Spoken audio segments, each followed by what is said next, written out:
Triple C के syllabus के according fundamental of computer से क्वेश्चंस आते हैं, जिसमें 5 एमसीक्यू इसमें जोड़े गए हैं।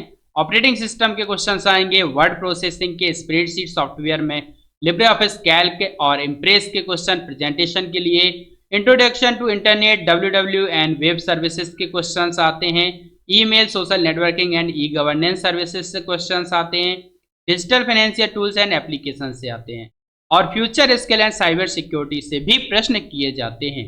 तो ये 9 तरह की कैटेगरी के प्रश्न आपको मिलते हैं, जिनमें से ट्रू फॉल्स और बहुविकल्पी प्रश्न पूछे जाते हैं। चलिए शुरुआत करते हैं इस वीडियो के पहले प्रश्न के साथ। आई होप कि आपको वीडियो पसंद जरूर आएगा। बने रहें योर हेल्प एजुकेशन के साथ में और देखते रहें ट्रिपल सी के लिए बेहतरीन एग्जाम्स प्रिपरेशन हेतु वीडियोस। पहला प्रश्न है, कंप्यूटर का मस्तिष्क किसे कहा जाता है? कंप्यूटर का मस्तिष्क किसे कहा जाता है? What is called the brain of a computer? RAM, hard disk, CPU, keyboard. तो विद्यार्थियों, यहाँ पे सीपीयू सेंट्रल प्रोसेसिंग यूनिट होता है, और ये सेंट्रल प्रोसेसिंग यूनिट को माइक्रो प्रोसेसर भी कहा जाता है, और प्रोसेसर के माध्यम से ही आपकी सारी प्रोसेसिंग की जाती है, यानी क्रियान्वयन किया जाता है। तो तार्किक और गणितीय क्रियाएं सीपीयू के माध्यम से ही की जाती हैं, इसलिए इसे कंप्यूटर का दिमाग भी कहा जाता है। सीपीयू को कंप्यूटर का दिमाग या मस्तिष्क कहा जाता है। रैम, रैंडम एक्सेस मेमोरी इसका पूरा नाम होता है। रैंडम एक्सेस मेमोरी रोम की तरह एक प्राइमरी मेमोरी होती है, और यह आपके डेटा को कभी भी कहीं से भी एक्सेस कर सकती है। तो ये रैंडम एक्सेस मेमोरी एक वॉलेटाइल मेमोरी होती है, जिसमें रखा डेटा लाइट चले जाने पर, यानी विद्युत की आपूर्ति बंद हो जाने पर नष्ट हो जाता है। वहीं रोम जो होती है रीड ऑनली मेमोरी होती है, और ये एक नॉन वॉलेटाइल मेमोरी होती है, यानी कि रैम जो है वो एक अस्थायी मेमोरी होती है और रोम एक स्थायी मेमोरी होती है। अगले प्रश्न, और यहाँ पे कीबोर्ड, हार्ड डिस्क जो है वो एक आईओ यानी इनपुट आउटपुट डिवाइस है, कीबोर्ड एक इनपुट डिवाइस है। कंप्यूटर में डेटा को स्थायी रूप से संग्रहित करने के लिए कौन सा उपकरण प्रयोग किया जाता है? Which device is used to store data permanently in a computer? RAM, ROM, hard drive या कैशे मेमोरी? हार्ड ड्राइव या एसएसडी सॉलिड स्टेट ड्राइव दोनों ही डेटा को परमानेंटली स्टोर करने के लिए प्रयोग में लाई जाती है, जबकि रैम, रोम प्राइमरी मेमोरी होती है, ये अल्प समय के लिए डेटा को स्टोर करता है। दूसरा यहाँ पे रोम होता है रीड ऑनली मेमोरी, जिसमें डेटा मैन्युफैक्चरर द्वारा तैयार करके स्टोर किया जाता है प्रोग्राम के रूप में, ये भी एक परमानेंट मेमोरी होती है। इसका डेटा आप नष्ट नहीं कर सकते। तो यहाँ पे आपको ध्यान रखना है कि हार्ड ड्राइव में डेटा आप चाहें तो डिलीट या ट्रैश कर सकते हैं या इसे फॉर्मेट कर सकते हैं, बट रैम जो होता है, रोम यानी रीड ऑनली मेमोरी में जो डेटा होता है वो आपका स्थायी होता है, इसको आप आसानी से डिलीट नहीं कर सकते। तो यहाँ पे जो रोम है वो एक परमानेंटली मेमोरी होती है। Which device is use to store data permanently in a computer? तो यहाँ पे रोम इसका सही विकल्प होगा। तार्किक रूप से आंसर दीजिएगा यहाँ पे। और अगर आपसे मास स्टोरेज और डेटा परमानेंटली के लिए यूज किया जाता है तो हार्ड ड्राइव इसका उत्तर होगा। ठीक है, रैम एक अस्थायी मेमोरी होती है, इसमें डेटा अल्प समय के लिए स्टोर होता है और नष्ट हो जाता है। कैशे मेमोरी भी एक तरह से बफर मेमोरी होती है, जो कुछ समय के लिए ही डेटा को स्टोर करती है। यहाँ पे 2 आंसर सही हो रहे हैं, रोम और हार्ड ड्राइव, लेकिन ज्यादा अच्छा उत्तर जो आपको लग रहा है वो है रीड ऑनली मेमोरी, क्योंकि इसके द्वारा आप डेटा को जल्दी डिलीट नहीं कर सकते। तो यहाँ पे यही बात पूछी गई, डेटा स्टोर परमानेंटली, तो यहाँ पे रोम इसका सही विकल्प होगा। कंप्यूटर के कौन कौन से मुख्य भाग होते हैं? What are the main parts of a computer? CPU और रैम, माउस और keyboard, monitor, CPU, keyboard, mouse, या सॉफ्टवेयर और हार्डवेयर? कंप्यूटर के 2 मुख्य भाग होते हैं, सॉफ्टवेयर और हार्डवेयर।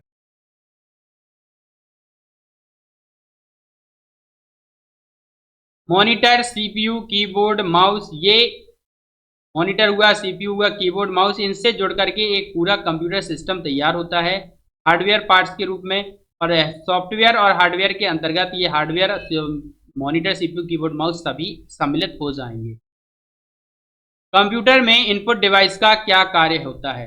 कंप्यूटर में इनपुट डिवाइस का क्या कार्य होता है? तो भाई इसके लिए इनपुट डिवाइस का उपयोग करते हैं डेटा यानी कि रॉ फैक्ट्स को या आंकड़ों को कंप्यूटर में प्रेषित करने के लिए, कंप्यूटर में इनपुट करने के लिए। तो यहाँ पे इनपुट डिवाइस का काम होता है डेटा देना यानी प्रोवाइड डेटा।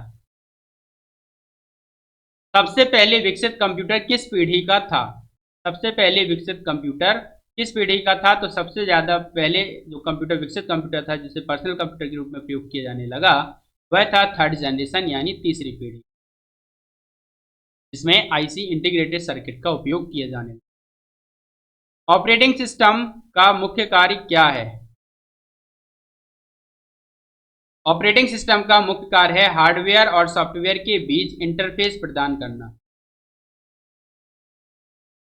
निम्नलिखित में से कौन सा ऑपरेटिंग सिस्टम नहीं है? तो इनमें से कौन सा ऑपरेटिंग सिस्टम नहीं है? Windows, Linux, MS word, Ubuntu. Windows, Linux और उबुंटू तीनों ही ओएस हैं, ऑपरेटिंग सिस्टम है, जबकि एमएस वर्ड एक वर्ड प्रोसेसिंग सॉफ्टवेयर है। तो यहाँ पे एमएस वर्ड सही विकल्प होगा।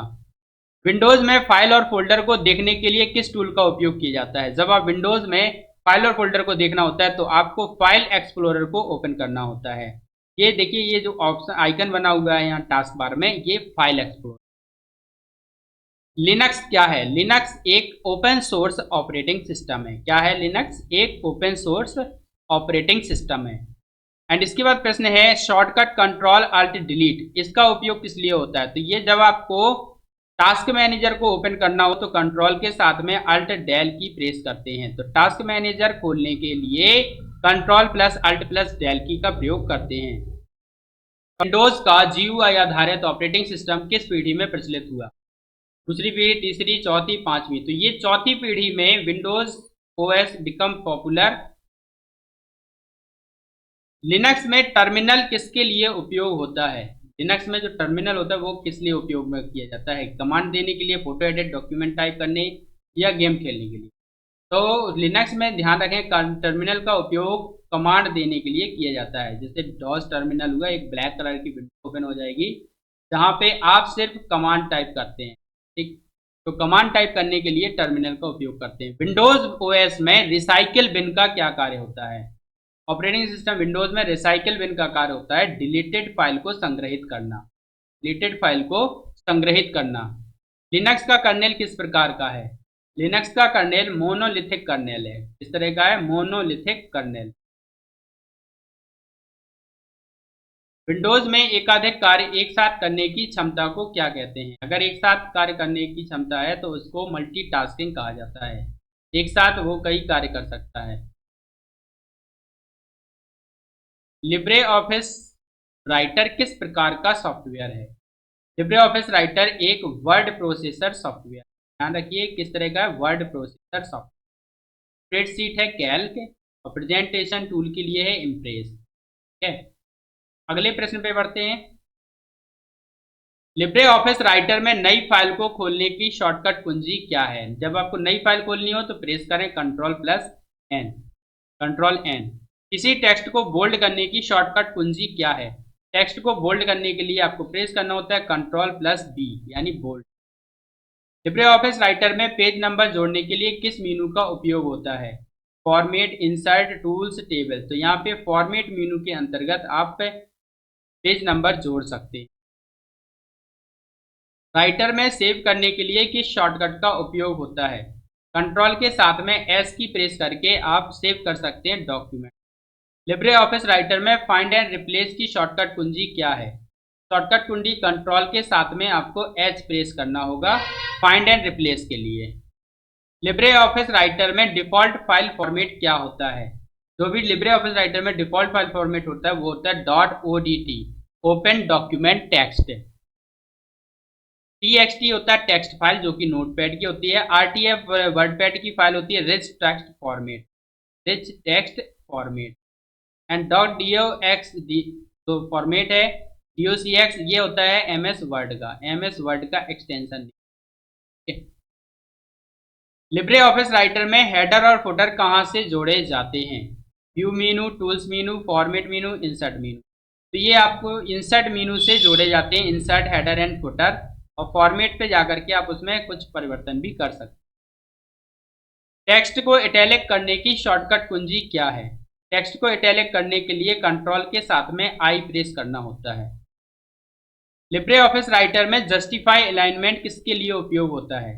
Justify alignment use for writer, text को दाएं साइड में करने के लिए, केंद्र में करने के लिए, बराबर रूप में फैलाने के लिए, बाएं। तो यहाँ पे टेक्स्ट को बराबर रूप में फैलाने के लिए, स्प्रेड टेक्स्ट इवनली का सही विकल्प है। लिब्रे ऑफिस राइटर में थीसर्स का प्रयोग किसके लिए किया जाता है? थीसर्स यानी खजाने टाइप में। तो समानार्थी शब्दों के सुझाव के लिए, सिनोनिम सजेशंस के लिए लिब्रे ऑफिस राइटर में थीसर्स का प्रयोग किया जाता है। लिब्रे ऑफिस राइटर में टेबल जोड़ने के लिए कौन सा विकल्प है? Tools, insert table, view, format. तो इंसर्ट टेबल पे क्लिक करके आप टेबल जोड़ सकते हैं। राइटर में फुटर किस क्षेत्र में दिखता है? पेज के शीर्ष, बीच में, नीचे या साइड में? पेज के निचले हिस्से पे फुटर पार्ट दिखाई देता है। लिब्रे ऑफिस राइटर में फॉन्ट स्टाइल बदलने का विकल्प किस मेनू में होता है? Insert, tools, format, table. तो जी, फॉन्ट स्टाइल को बदलने के लिए फॉर्मेट टूल्स, फॉर्मेट मेनू में विकल्प मिलेगा। राइटर में वर्तनी जांच, स्पेल चेक के लिए शॉर्टकट कुंजी क्या है? आपको ग्रामर एंड स्पेलिंग के लिए F7 की प्रेस करना होता है और एडिट करने के लिए F2। लिब्रे ऑफिस कैल्क किस प्रकार का सॉफ्टवेयर है? लिब्रे ऑफिस कैल्क एक प्रकार का स्प्रेडशीट सॉफ्टवेयर है। इस तरह का सॉफ्टवेयर है स्प्रेडशीट सॉफ्टवेयर। कैल्क में कॉलम हेडिंग क्या होती है? कैल्क में ABCD के रूप में होते हैं कॉलम हेडिंग, और 1 2 3 के रूप में होता है रो हेडिंग। कैल्क में किसी सेल को एक्टिव करने के लिए क्या करना होता है? जस्ट आपको एंटर दबाना है या फिर उस पर क्लिक कर देना। How do you activate a cell in Calc? यहाँ पे एंटर दबा सकते हैं ओके करने के लिए, नीचे लाने के लिए, और क्लिक कर सकते हैं। आप क्लिक करना होगा, सिंगल क्लिक करके आप उस पर एक्टिवेट कर सकते हैं। लिब्रे ऑफिस कैल्क में फॉर्मूला किस प्रतीक से शुरू होता है? लिब्रे ऑफिस कैल्क में शुरू होता है इक्वल साइन के द्वारा। हर फॉर्मूला फंक्शन से पहले इक्वल साइन देना होता है। सम फंक्शन का उपयोग किस लिए किया जाता है? तो इसका उपयोग करते हैं जोड़ने के लिए, to add numbers. LibreOffice Calc में अधिकतम वैल्यू निकालने के लिए कौन सा फंक्शन है? आप मैक्स फंक्शन के द्वारा निकाल सकते हैं अधिकतम वैल्यू। लिब्रे ऑफिस कैल्क में सेल का पता क्या कहलाता है? तो इसे सेल के पते को रेफरेंस कहा जाता है। किसी सेल का पता उसका रेफरेंस होता है। A1 कॉलन B2 किस प्रकार का सेल रेफरेंस है? इस तरह का ये एक रेंज का सेल एड्रेस है A1 से B2 तक। लिब्रे ऑफिस कैल्क में किसी सेल में टेक्स्ट को जोड़ने के लिए कौन सा प्रतीक प्रयोग होता है? अगर कोई टेक्स्ट आपको ऐड करना है तो कॉनकैटिनेट फंक्शन या फिर एम्परसेंड सिंबल का उपयोग किया जाता है। लिब्रे ऑफिस कैल्क में चार्ट बनाने के लिए कौन सा मेनू होता है? तो इंसर्ट पे जाइए और चार्ट पे क्लिक कर दीजिए। एक वर्कबुक में कितनी शीट हो सकती है? How many sheets can be in one workbook? एक वर्कबुक में अधिकतम असीमित शीट हो सकती हैं।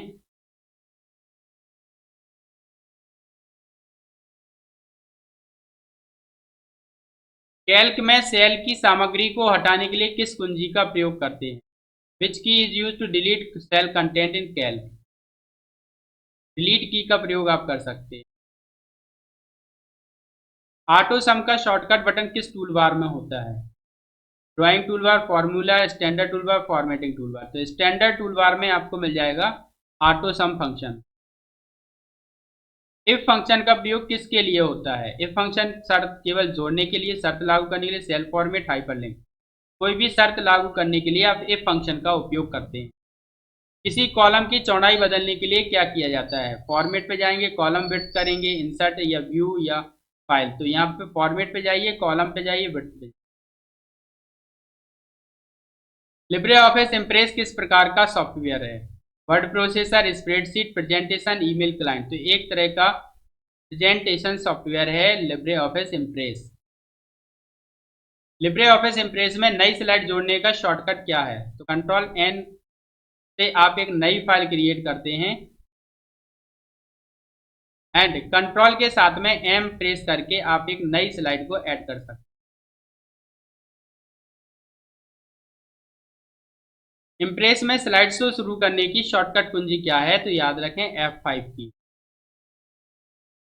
स्लाइड में इमेज जोड़ने के लिए कौन सा मेनू होता है? इंसर्ट मेनू के द्वारा आप इमेज जोड़। स्लाइड डिजाइन बदलने के लिए कौन सा विकल्प होता है? स्लाइड डिजाइन बदलने के लिए आप मास्टर स्लाइड पे जा सकते हैं। दस्तावेज का डिफॉल्ट फाइल फॉर्मेट कौन सा है? What is the default file format of Libre office writer? भाई देखिए यहाँ पे .docx जो होता है वो MS वर्ड का डॉक्यूमेंट फाइल का एक एक्सटेंशन नेम होता है। क्या होता है? एक्सटेंशन नेम, यानी कि विस्तारक नाम, ये होता है MS वर्ड का। वहीं पे .odt जो है वो है ओपन डॉक्यूमेंट टेक्स्ट है। यह राइटर के लिए इस्तेमाल में लाए जाने वाला फॉर्मेट है। और .pdf जो होता है वो होता है portable document format. Portable document format, doc मैंने शॉर्ट में लिख दिया, आप पूरा लिख सकते हैं। .rtf stands for rich text format. आप जैसे MS वर्ड पे वर्ड पैड पे काम किया होगा रिच टेक्स्ट फॉर्मेट, तो उसमें जो फाइल सेव होती है वर्ड पैड की वो RTF में सेव होती है, .rtf। Next question is header और फुटर कहाँ बनते हैं? भाई देखिए हेडर और फुटर की बात की जा रही है। हेडर और फुटर क्या होते हैं? आपने देखा होगा किसी भी पेज के नीचे की तरफ और ऊपर की तरफ कुछ टाइटल वगैरह लिखा होता है। क्या लिखा जाता है? टाइटल। यहाँ पे ये जो टाइटल वगैरह लिखने की जगह होती है इसको बोलते हैं हेडर पार्ट। क्या होता है? ये हेडर पार्ट। और नीचे की तरफ भी आप कंपनी का एड्रेस या थैंक्स मैसेज देखेंगे तो ये होता है फुटर पार्ट।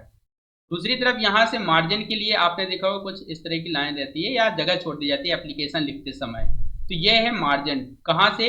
Left margin. कौन सा मार्जिन है? ये लेफ्ट। ठीक है, अगर दाईं तरफ से आप जगह छोड़ रहे हो तो ये होगा राइट मार्जिन। ठीक, ऊपर से जगह छोड़ रहे हो तो होगा टॉप मार्जिन।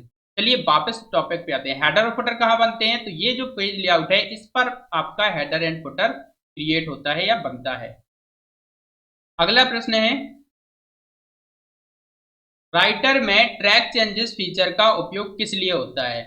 आप ट्रैक चेंजेस फीचर एक ऐसा फीचर है जिससे आपने MS वर्ड या राइटर में कोई फाइल सेव की और उसके बाद उसमें जो भी एडिटिंग की वो सारे चेंजेस, वो एडिटेड किए गए टेक्स्ट या चेंजेस आपको नजर आ जाएंगे जब आप इस फीचर का इस्तेमाल करेंगे। तो ट्रैक चेंजेस का उपयोग किया जाता है to track edits by collaborators, परिवर्तनों को ट्रैक करना। तो इसका बी ऑप्शन आपका करेक्ट होगा।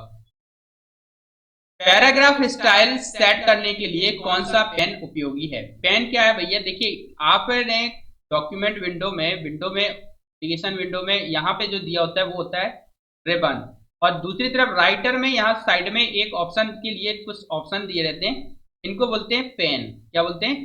पेन। तो पेन में यहाँ पैराग्राफ को स्टाइल को सेट करना है तो कौन सा पेन आपको खोलना पड़ेगा? Navigator, gallery, find and replace या स्टाइल्स एंड फॉर्मेटिंग। तो यहाँ पे आपको एक ऑप्शन मिलेगा स्टाइल्स का। तो ये स्टाइल्स एंड फॉर्मेटिंग के लिए उपयोग किया जाता है। स्टाइल और फॉर्मेटिंग के लिए, जैसे कि मैंने अल्ट टैब की प्रेस किया, यहाँ पे विंडोज खुल जाएंगी और मैंने यहाँ से ओपन किया लिब्रे ऑफिस राइटर। अब लिब्रे ऑफिस राइटर में आप देखेंगे यहाँ पे ये साइड पेन दिया हुआ है styles, gallery, navigator, page, style inspector. तो यहाँ पे स्टाइल्स पे क्लिक करने पे ऑप्शन आ जाएंगे default paragraph style, character styles, frame styles, page styles, list styles and table styles. तो यहाँ पे बात इसी की गई है कि जो साइड में पेन आता है इसमें कौन कौन से ऑप्शन आते हैं। तो यहाँ पे आता है स्टाइल्स एंड फॉर्मेटिंग। ठीक है, इसके बाद आते हैं नेक्स्ट क्वेश्चन पे।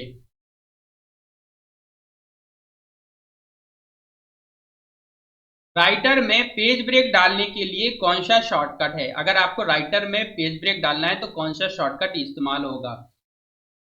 पहले समझ लेते हैं पेज ब्रेक क्या है। जब आप कोई डॉक्यूमेंट पे काम कर रहे होते हैं तो आपको इधर से अगर एक पेज नया इंसर्ट करना चाहते हैं तो आपको क्या करना होगा? यहाँ पे कंट्रोल के साथ में एंटर की प्रेस करनी होगी। कंट्रोल और एंटर की प्रेस करते ही आपका ये लाइन टूट करके इस वाले पेज पे आ जाएगा। तो एक नया पेज इंसर्ट करने के लिए पेज ब्रेक के माध्यम से तो ये आप इस्तेमाल करते हैं कंट्रोल के साथ एंटर की, जबकि कंट्रोल V का प्रयोग करते हैं बोल्ड करने के लिए, कंट्रोल P का प्रयोग करते हैं प्रिंट करने के लिए, और कंट्रोल S का प्रयोग करते हैं दोस्तों सेव करने के लिए, to save a document. Mail merge का उपयोग किस लिए होता है? मेल मर्ज से तात्पर्य है कि एक साथ कई लोगों को कई पते पर मेल भेजने के लिए आप इस फीचर का उपयोग करते हैं जिसका नाम है मेल मर्ज। इसमें एक डॉक्यूमेंट आप तैयार करते हैं और उस डॉक्यूमेंट में अपना लेटर या एप्लीकेशन लिख लेते हैं और कुछ फील्ड आप इंसर्ट कर लेते हैं, जैसे कि यहाँ पे मिस्टर एंड टाइटल के लिए नेम, एड्रेस, इन सब की फील्ड इंसर्ट करते हैं। और जैसे ही आप मर्ज टू ऑल करते हैं, ये सारे के सारे लेटर्स अलग अलग पतों के तैयार हो जाते हैं या अलग अलग पर्सन के नाम के तैयार हो जाते हैं। तो यहाँ पे ये मेल मर्ज का उपयोग किस लिए होता है? स्पेलिंग सुधार, इंसर्ट टेबल, क्रिएट चार्ट, तो ये गलत है। आपका बी विकल्प सही है, create multiple letters with different addresses. अलग अलग पते के साथ या कई पत्र बनाना, अलग अलग पते के साथ कई पत्र बनाना। राइटर में तालिका इंसर्ट करने के लिए कौन सा मेनू उपयोग करें? Which menu is use to insert a table in Writer? अगर आपको राइटर में एक टेबल इंसर्ट करना है तो आपको इस्तेमाल करना होगा इंसर्ट टैब, इंसर्ट मेनू। देखिए इंसर्ट मेनू में आप कोई पिक्चर इंसर्ट कर सकते हैं, कोई फाइल इंसर्ट कर सकते हैं, या फिर आप कोई शेप इंसर्ट कर सकते हैं, अथवा टेबल इंसर्ट कर सकते हैं। जैसे कि मैं यहाँ पे पहुंचता हूँ राइटर पे और इंसर्ट मेनू पे आप आ जाएंगे। यहाँ पे आपको दिखेगा इंसर्ट मेनू। इंसर्ट मेनू पे क्लिक करेंगे, आपके ये सारे ऑप्शन खुलेंगे। पेज ब्रेक, एक पेज नया इंसर्ट कर सकते हैं। इमेज पे क्लिक करके आप एक नई इमेज को इंसर्ट कर सकते हैं। और चार्ट पे क्लिक करके आप एक नया चार्ट इंसर्ट कर सकते हैं। मीडिया पे क्लिक करके आप एक नया कोई भी वीडियो, पिक्चर या ऑडियो इंसर्ट कर सकते हैं। शेप इंसर्ट कर सकते हैं, टेक्स्ट बॉक्स को इंसर्ट कर सकते हैं, कमेंट भी आप इंसर्ट कर सकते हैं। एंड इसके बाद हाइपर लिंक इंसर्ट करने के लिए भी आप इसका उपयोग करते हैं। स्पेशल कैरेक्टर भी आप इससे इंसर्ट कर सकते हैं। तो यहाँ पे आपकी इंसर्ट टैब का या इंसर्ट रिबन का प्रयोग किया जाता है। इंसर्ट मेनू का प्रयोग करके आप टेबल इंसर्ट कर सकते हैं। टेक्स्ट को कॉलम्स में बांटने के लिए कौन सा विकल्प उपयोग करें? To split text into columns which option is used? अगर आपको टेक्स्ट को कॉलम में बांटना है तो आपको फॉर्मेट पे आकर के कॉलम्स पे क्लिक करना होगा और आप कॉलम्स में उसे बांट सकते हैं। .docx फाइल यानी कि एमएस वर्ड की फाइल है और उसको आप राइटर में खोलते हैं .odt में, तो ये आपको मिसमैच बताता है। तो फॉर्मेटिंग मिसमैच होने का क्या कारण हो सकता है? भाई देखिए, आपको कई कारण हो सकते हैं। डिफरेंट फॉन्ट्स हो सकता है, अनसपोर्टेड फीचर्स हो सकता है, और कन्वर्जन डिफरेंसेस हो सकते हैं। तो यहाँ पे आपका करेक्ट ऑप्शन जो होगा वो ऑल ऑफ दी अबव होगा, ऊपर सब। नेक्स्ट क्वेश्चन पे आते हैं। फाइंड एंड रिप्लेस का शॉर्टकट क्या है? फाइंड करने के लिए कंट्रोल F का प्रयोग करते हैं और रिप्लेस करने के लिए कंट्रोल H का प्रयोग करते हैं। कंट्रोल R जो होता है वो राइट अलाइन करने के लिए इस्तेमाल में लाया जाता है, right align. And control G होता है गो टू के लिए। तो यहाँ पे आपका सही विकल्प जो होगा वो है कंट्रोल H। कंट्रोल H का प्रयोग करके आप फाइंड एंड रिप्लेस कर सकते हैं। जैसे मैं आपको करके भी दिखा देता हूँ। यहाँ पे आपने कुछ टेक्स्ट लिखा हुआ है, text in word for a sample doc।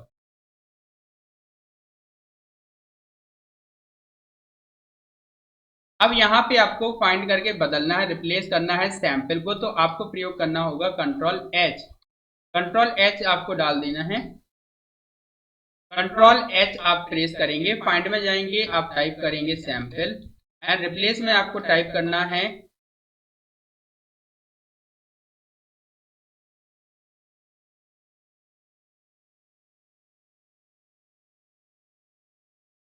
ASA, आप इधर डाल दिया। एंड इसके बाद आपको रिप्लेस पे क्लिक कर देना, तो यहाँ पे चेंजेस हो जाएंगे। तो ये फाइंड एंड रिप्लेस के लिए मैंने शॉर्टकट इस्तेमाल किया, control H। Next question, writer में फुट नोट इंसर्ट करने के लिए कौन सा मेनू है? अगर आपको राइटर में फुटनोट को इंसर्ट करना है, फुटनोट क्या है? नीचे फुटर पार्ट में आप कुछ भी लिखते हैं तो वहां पे उस संदर्भ देने के लिए आप फुटनोट का प्रयोग करते हैं। जैसे यहाँ पे कोई लेख आपने लिखा, बिब्लियोग्राफी वगैरह देना है, तो वो आप फुटनोट में दे देते हैं। तो इसके लिए आपको क्या करना है, इंसर्ट पे जाएंगे और फुटनोट पे क्लिक करेंगे। इंसर्ट पे जाकर के आप फुटनोट इंसर्ट कर सकते हैं। स्टाइल्स का मुख्य लाभ क्या है? What is the main advantage of styles? Faster printing, consistent formatting, larger file size, या एड्स इमेज? भाई देखिए, स्टाइल्स का मुख्य लाभ होता है कि आप इसमें जल्दी से संगत फॉर्मेटिंग कर सकते हैं, कंसिस्टेंट फॉर्मेटिंग कर सकते हैं। राइटर में इमेज इंसर्ट करने के बाद उसका साइज बदलने के लिए कौन सा टूल प्रयोग होता है? आपने इमेज इंसर्ट कर ली और इमेज इंसर्ट करने के बाद में अगर आपको इसके साइज को इंक्रीज करना है तो आप किस ऑप्शन का उपयोग करेंगे? ट्रैक चेंजेस तो नहीं होगा, स्टाइल्स नहीं होगा, नेविगेटर नहीं होगा, इमेज हैंडल्स का उपयोग कर सकते हैं आप। इमेज हैंडल्स, जब आप इमेज पे जाएंगे तो ये एक एरो जो होगा वो कुछ टूल में बदल जाएगा, यानी कि कुछ इस तरह से बदल जाएगा। तो इन इमेज हैंडल का उपयोग करके आप इसको साइज को बदल सकते हैं। दूसरा, यहाँ स्टाइल्स में भी ऑप्शन दिए होंगे इमेज हैंडलिंग के, तो वो आप कर।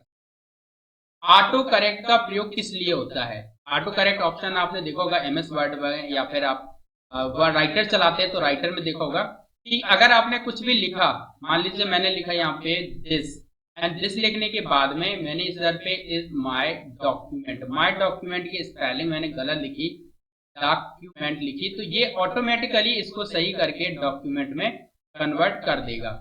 अथवा यहाँ पे देखो टी स्मॉल में लिखा और ये कैपिटल में कर दे, तो ये ऑटो करेक्ट ऑप्शन होता है। ऑटो का करेक्ट का प्रयोग किस लिए होता है? Automatically correct typos, insert table, change page size, export as PDF. तो आप समझ ही गए होंगे, स्वतः वर्तनी सुधारने के लिए ऑटो करेक्ट ऑप्शन का उपयोग किया जाता है। लिब्रे ऑफिस राइटर में सेव एज टेम्पलेट किस विकल्प में मिलेगा? File template, edit templates, tools templates या व्यू टेम्पलेट्स? तो भैया देखिए, फाइल पे जाएंगे, टेम्पलेट पे क्लिक करेंगे, सेव फाइल पे आपको सेव ऑप्शन पे क्लिक करना होगा, तो टेम्पलेट आपको मिलेगा फाइल में। कहाँ पे मिलेगा? फाइल में।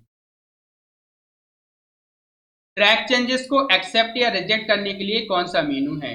Edit track changes, edit full track changes, format track changes या व्यू ट्रैक चेंजेस? तो देखिए यहाँ पे आपको आ जाना है, एडिट में आप ऑप्शन देखेंगे ट्रैक चेंजेस, यहाँ पे रिकॉर्ड कर सकते हैं, शो कर सकते हैं और मैनेज कर सकते हैं। आपको यहाँ पे एडिट पे क्लिक करने पे ट्रैक चेंजेस शो होते हैं, बाकी आपको ट्रैक चेंजेस कहीं भी नजर नहीं आएंगे। ठीक है, तो ये आपका पूछा गया सवाल यहाँ पे इस तरह का है, तो यहाँ आपको कौन सा टिक कर देना है? Edit track changes. And next question is, writer में पैराग्राफ के बीच एक्स्ट्रा स्पेसिंग हटाने के लिए, यहाँ पे कोई पैराग्राफ आपने लिखा, अब इन दो पैराग्राफ के बीच में बहुत ज्यादा गैप हो गया, तो इसके बीच की स्पेसिंग हटाने के लिए कौन सा ऑप्शन उपयोग करेंगे? Format paragraph, insert paragraph, use paragraph, view paragraph? तो यहाँ पे आपको फॉर्मेट पैराग्राफ पे क्लिक करना है, यानी फॉर्मेट मेनू के अंतर्गत पैराग्राफ पे क्लिक करके आप इसको एडजस्ट कर सकते हैं। पेज नंबर इंसर्ट करने का सबसे सरल तरीका क्या है? Insert field page number, insert image, insert tools page number या फॉर्मेट पेज नंबर? यहाँ पे इंसर्ट फील्ड और पेज नंबर पे आप क्लिक करिए। फाइंड एंड रिप्लेस में स्पेशल कैरेक्टर्स खोजने के लिए क्या उपयोग करना चाहिए? अगर आपको फाइंड एंड रिप्लेस में स्पेशल कैरेक्टर खोजना है तो क्या इस्तेमाल करेंगे? रेगुलर एक्सप्रेशन, स्टाइल्स, टेम्पलेट्स या नेविगेटर? तो यहाँ पे रेगुलर एक्सप्रेशन का ही उपयोग आप करते हैं।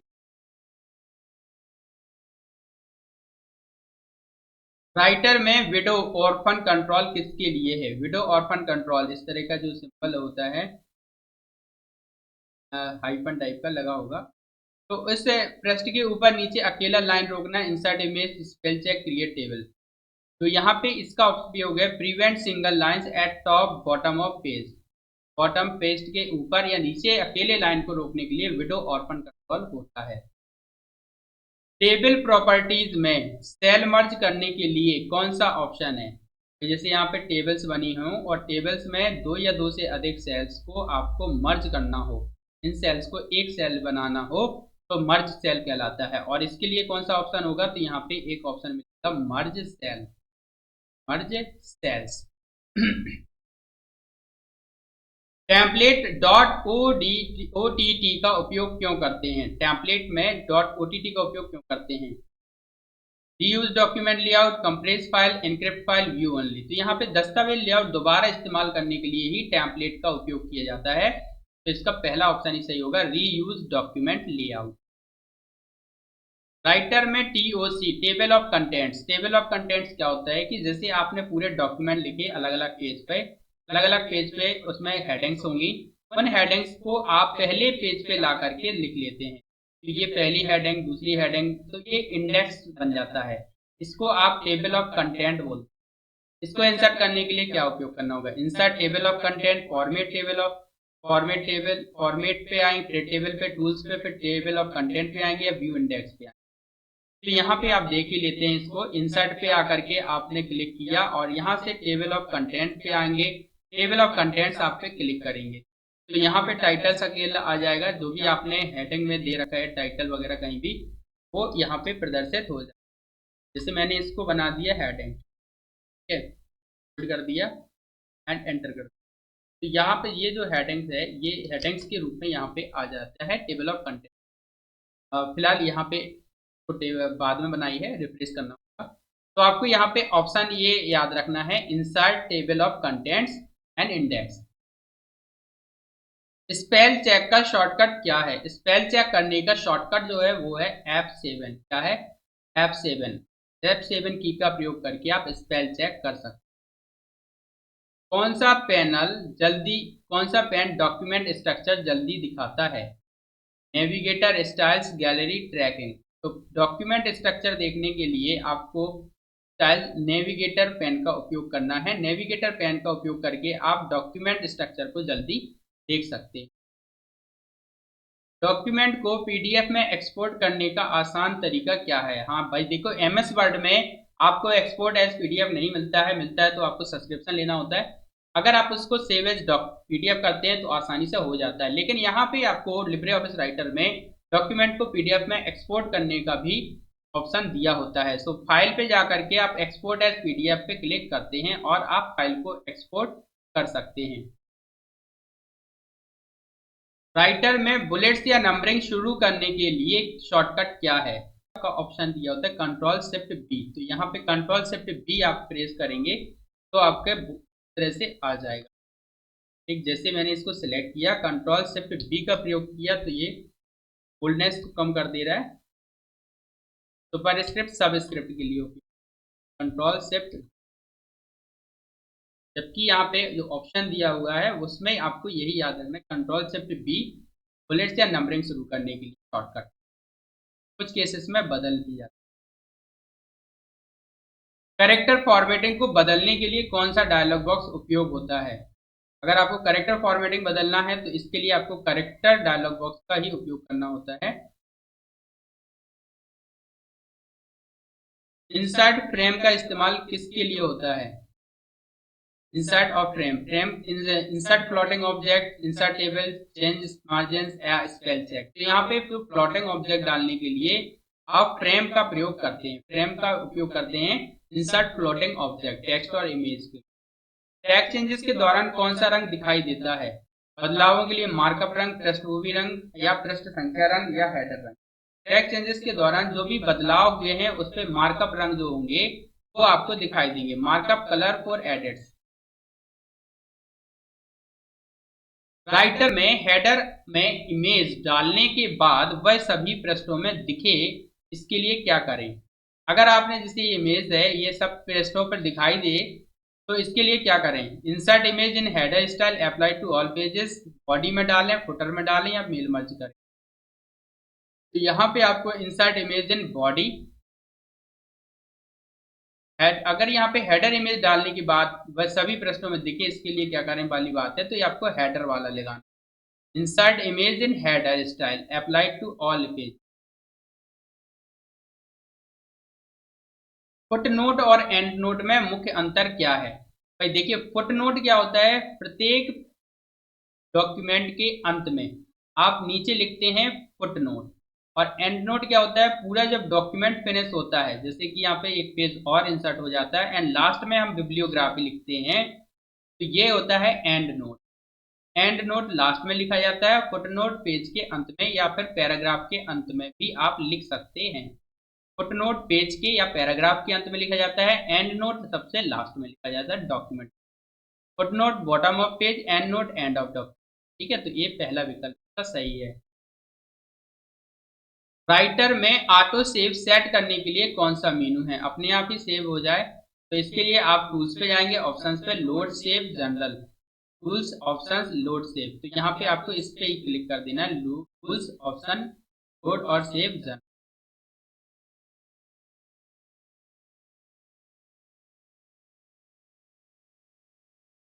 Which is use to create labels और एनवेलप्स, लेबल या लिफाफा बनाने के लिए किसका उपयोग होता है? File new, labels, insert, table, tools, mail merge wizard या फिर व्यू टूल बार्स। तो आप टूल्स मेल मर्ज विजार्ड का प्रयोग कर सकते हैं, या फिर आपको क्लिक करना है फाइल पे जाके न्यू लेबल्स, यहाँ से एक नया लेबल या लिफाफा आप बना सकते हैं। जैसे यहाँ पे फाइल पे जाएंगे और इसके बाद न्यू पे जाएंगे एंड न्यू पे जाकर के आपको यहाँ पे लेबल्स पे क्लिक, इस तरह से आप न्यू लेबल पे क्लिक करके भी एक लेबल या बिजनेस कार्ड बना सकते हैं।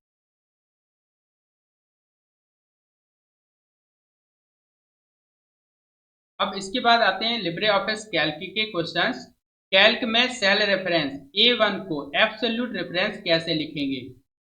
देखिए, सेल रेफरेंस की बात की जाए तो एक्सेल में एक बड़ी सी स्प्रेडशीट होती है जो कॉलम और रोज में बटी होती है।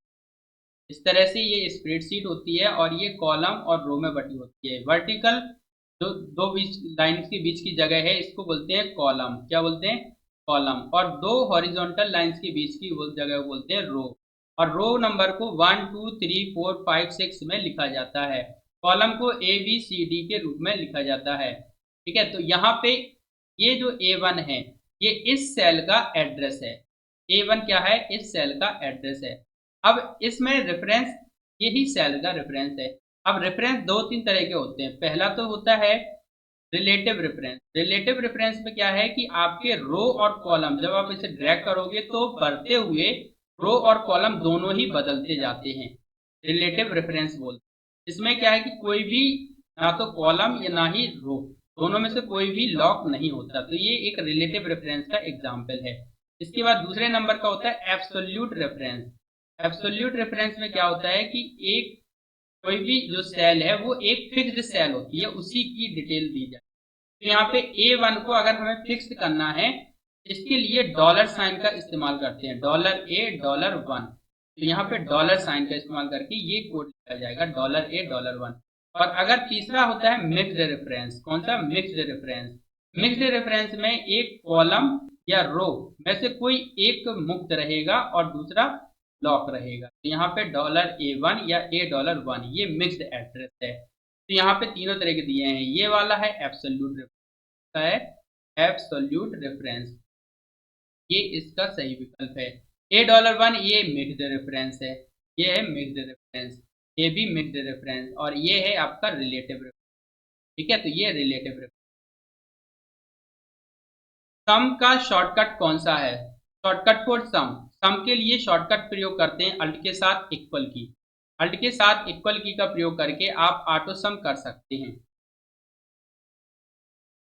VLOOKUP का मुख्य उद्देश्य क्या है? VLOOKUP फंक्शन का उपयोग होता है जब आपको अपनी टेबल में से डेटा वर्टिकली सर्च करना होता है तो फिर VLOOKUP का प्रयोग करते हैं। जैसे यहाँ पे मैंने एम्प्लॉय आईडी दी है और यहाँ पे एम्प्लॉय नेम दिया। ठीक है, तो यहाँ पे एम्प्लॉय आईडी 001 दिया, एम्प्लॉय नेम राजेश दिया। तो अगर आप चाहते हैं कि यहाँ पे आप एक फिल्टर बनाएं या फिर डेटा को सॉर्ट आउट करने के लिए, तो यहाँ आप जैसे एम्प्लॉय आईडी लिखें यहाँ पे उस संबंधित व्यक्ति या एम्प्लॉय का नेम प्रदर्शित हो जाए। तो यहाँ पे यूज करेंगे VLOOKUP फंक्शन। इक्वल लगा करके VLOOKUP आपको लिखना होगा और इसके बाद में लुकअप वैल्यू देनी होगी जो कि है इसका employ ID. And lookup value के बाद में लुकअप एड्रेस आपको देना होगा, तो यहाँ लुकअप एरे सिलेक्ट करेंगे। एंड इसके बाद रिटर्न एरे में आपको देना होगा रिटर्न वैल्यू में जहां पे जो आईडी आप लाना चाहते हैं, यानी इस सेल को, तो नेम। तो ये वाला आपने VLOOKUP फंक्शन इस्तेमाल करते हैं तालिका में ऊर्ध्वाधर खोज के लिए, तालिका में ऊर्ध्वाधर खोज के लिए, वर्टिकल लुकअप के लिए। फॉर्मूला बार को एक्टिवेट करने के लिए शॉर्टकट क्या है? अगर आपको फॉर्मूला बार को एक्टिवेट करना है तो शॉर्टकट आपको इनमें से एक को करना होगा। F2 की करते हैं तो देखिए फॉर्मूला बार यहाँ पे एक्टिव हो जाता है। तो यहाँ आपको ऑप्शन याद रखना है, ये एक्सेल का है यानी राइटर का। तो राइटर में भी आपको याद रखना है F2 की का प्रयोग करके आप सेल को एडिट कर सकते हैं अथवा फॉर्मूला बार को एक्टिवेट कर सकते हैं। नेक्स्ट क्वेश्चन, इफ फंक्शन किस काम आता है? इफ फंक्शन का प्रयोग करते हैं लॉजिक टेक्स्ट और रिटर्न करने के लिए मान को। तो यहाँ पे लॉजिकल टेस्ट आपने लिखा and return values, logical test लिखने और वैल्यूज को रिटर्न करने के लिए इफ फंक्शन का उपयोग किया जाता है। मर्ज एंड सेंटर करने से पहले किस चीज का ध्यान रखें? मर्ज एंड सेंटर करने से पहले किस चीज का ध्यान रखना होगा? लगता है सारे के सारे कंटेंट एडिटर ने पूरे क्वेश्चंस में ए आंसर ही सही किया। अब तक जितने भी आंसर आ रहे हैं सभी ए आ रहे हैं।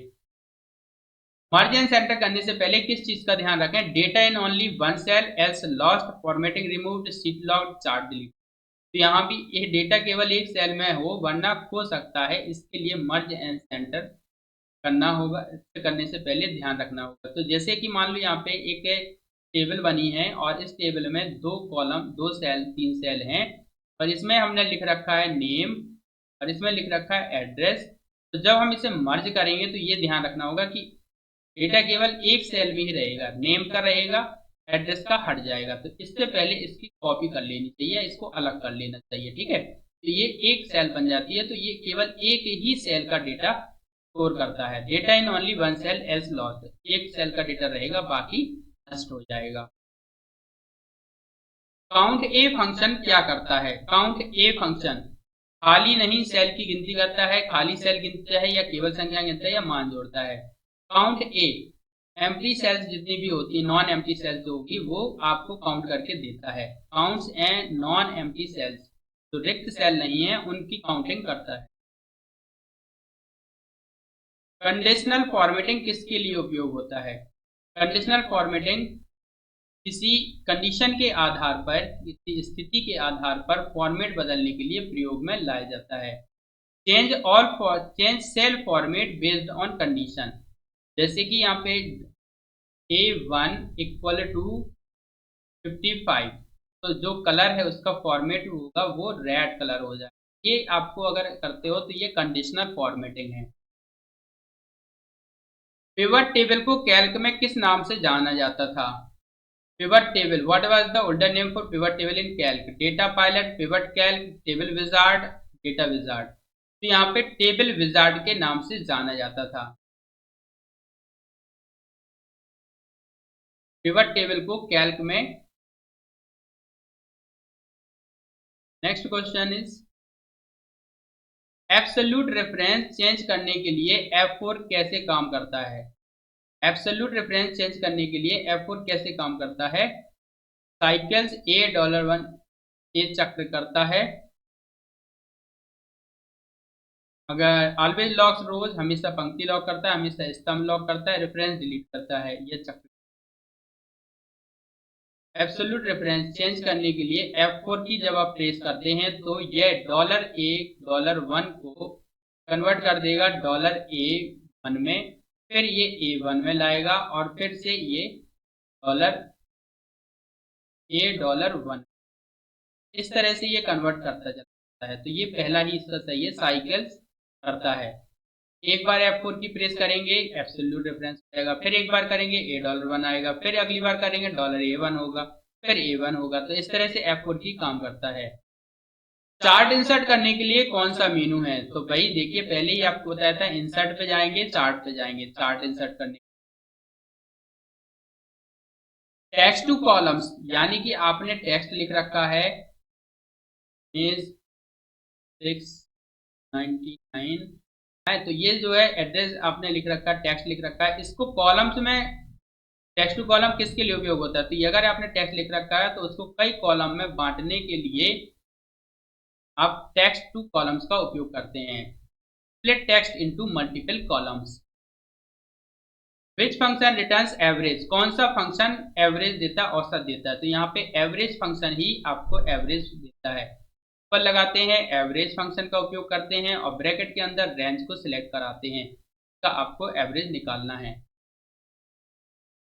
विच symbol starts a formula in Calc, formula किस सिंबल से शुरू होता है? तो आपको याद रखना इक्वल सिंबल से शुरू होता है। फॉर्मूला या फंक्शंस एक्सेल में या स्प्रेडशीट सॉफ्टवेयर में इक्वल सिंबल से शुरू होते हैं। प्रोटेक्ट सीट से क्या होता है? प्रोटेक्ट सीट से आप कोई भी सीट, कोई संपादन को प्रतिबंधित कर सकते हैं। Restrict editing on the sheet, sheet पर संपादन प्रतिबंधित करना। ऑटोफिल का इस्तेमाल किसके लिए होता है? ऑटोफिल का उपयोग करते हैं फिल सीरीज और कॉपी वैल्यूज, सीरीज भरने और मान को कॉपी करने के लिए।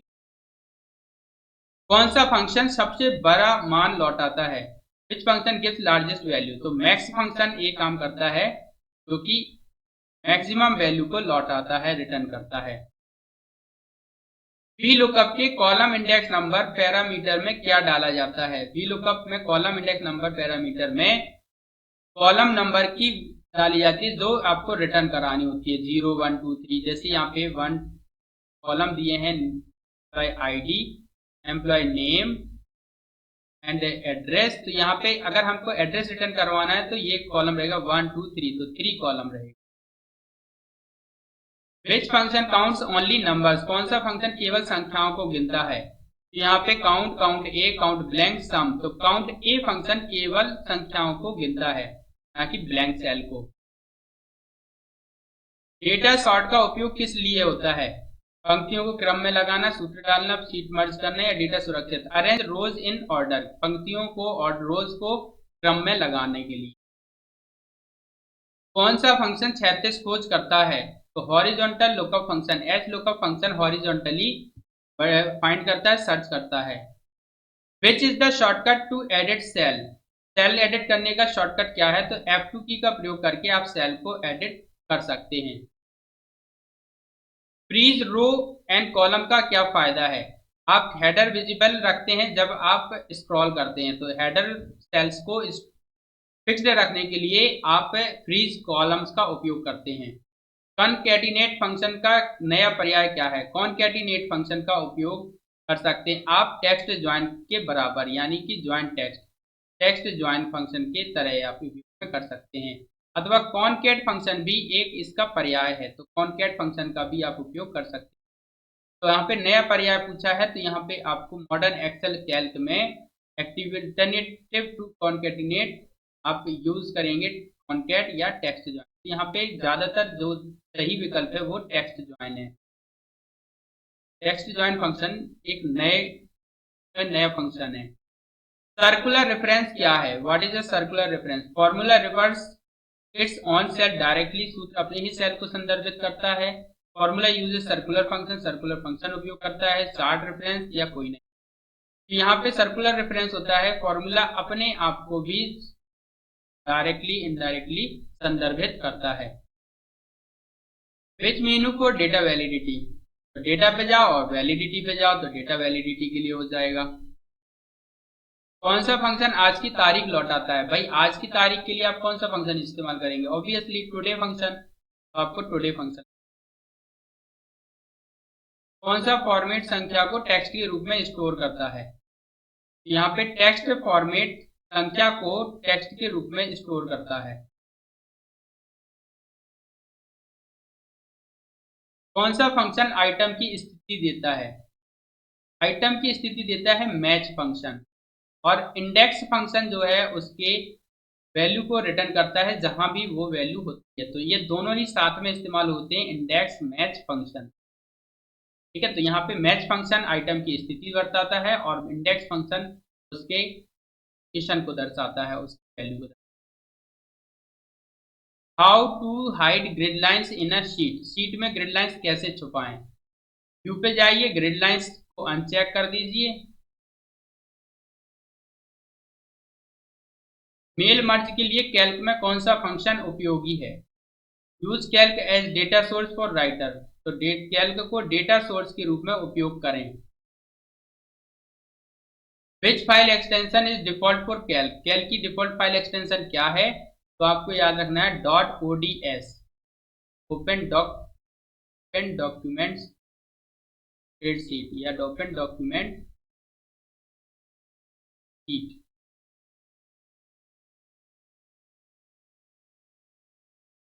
Which is used to split text by delimiter text से टेक्स्ट विभाजित करने के लिए क्या उपयोग होता है? तो कॉमा का उपयोग करते हैं।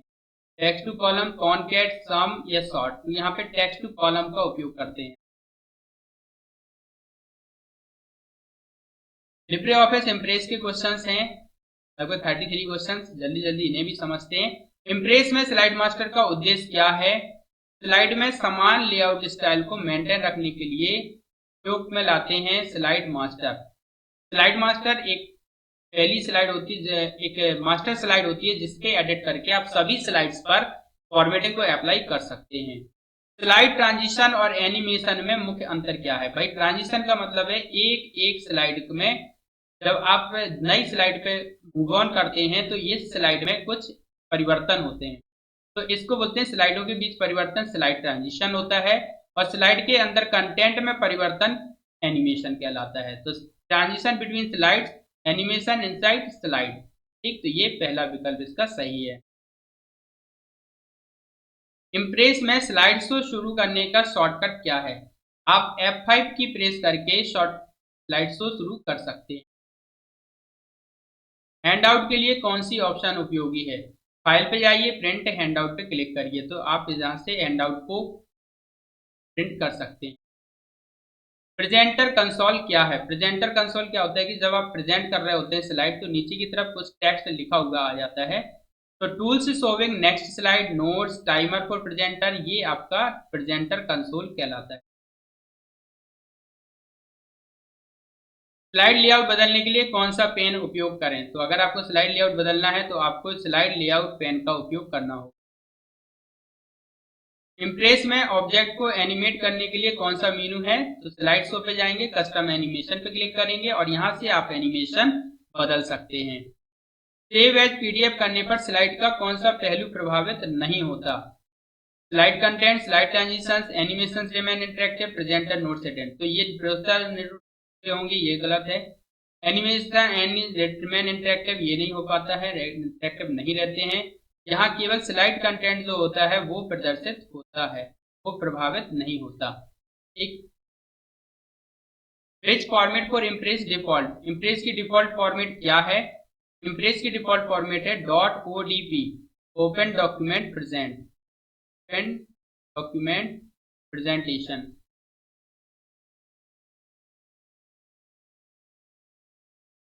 स्लाइड सॉर्टर व्यू किस काम आता है? स्लाइड सॉर्टर व्यू काम आता है जब आपको स्लाइड्स को प्रेजेंट करने के लिए छोटे छोटे प्रिंट में, छोटे छोटे से स्लाइड्स में प्रिंट करना होता है। तो स्लाइड प्रिंट करने के लिए, टेक्स्ट एडिट करने, तालिकाएं, स्लाइड्स को आसानी से रीऑर्डर करने के लिए, reorder slides easily, slide sorter view का उपयोग आप करते हैं reorder slides easily.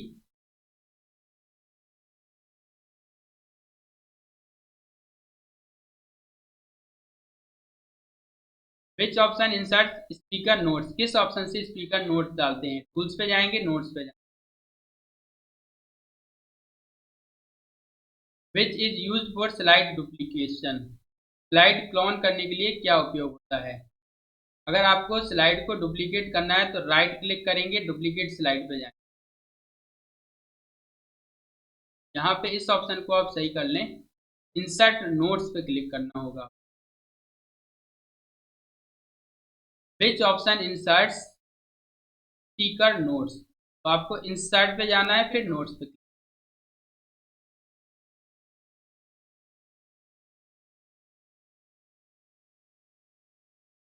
Embed video इन इम्प्रेस के लिए कौन सा ऑप्शन है? Format media format, insert image, insert media, slide show media. तो यहाँ पे इंसर्ट पे जाइए, मीडिया पे जाइए, video.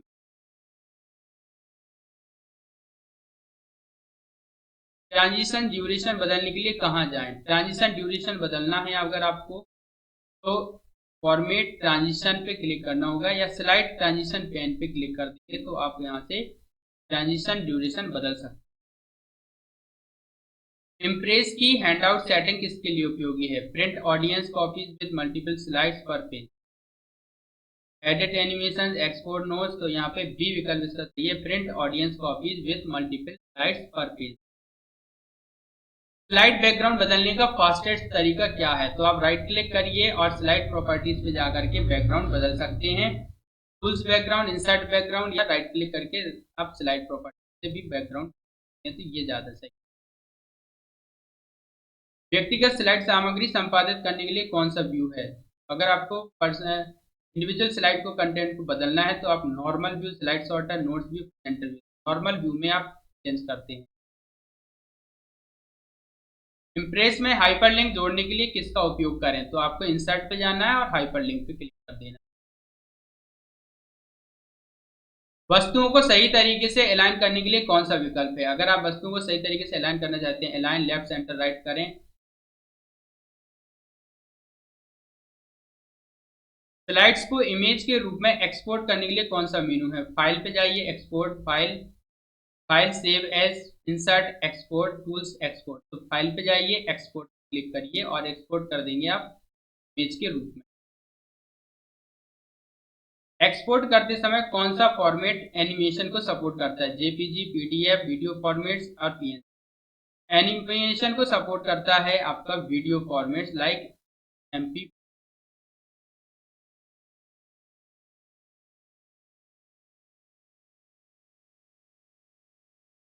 How to print notes pages? Notes pages को कैसे प्रिंट करेंगे? Tools, print notes, view, print notes, file, print, select notes या स्लाइड प्रिंट। तो print, file, print, select note आप यहां से कर सकते हैं। Which is of use to group objects? Objects को ग्रुप करने के लिए क्या है? राइट क्लिक करिए, ग्रुप। एंड इसके बाद अगला ऑप्शन है स्लाइड आकार सेट करने का ऑप्शन क्या है? Set slide size, format page, insert page, tools page, view page.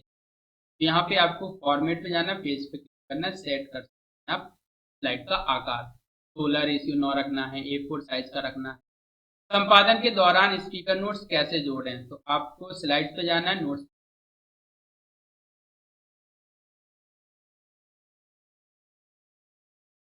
Animation का प्रीव्यू कौन सा विकल्प दिखाता है? Slide show play animation, slide show play animation पे क्लिक करके आप एनिमेशन देख सकते हैं। बड़ी प्रेजेंटेशन का फाइल साइज कम करने का अच्छा तरीका? Compress images and use linked media, insert more high resolution, embed video, always duplicate slide. बड़ी प्रेजेंटेशन का फाइल साइज कम करने का तरीका है कंप्रेस करें इमेज को एंड यूज लिंक्ड मीडिया का उपयोग करें।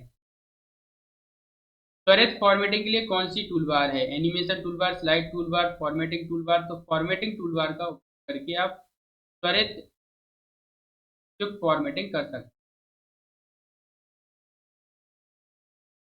How to add a table in Impress? Impress में तालिका कैसे जोड़ें? सर्च पे जाइए और टेबल पे क्लिक करें। विच opens notes for presenter during slide show? Presenter console का उपयोग करके आप नई स्लाइड नोट्स जोड़ सकते हैं।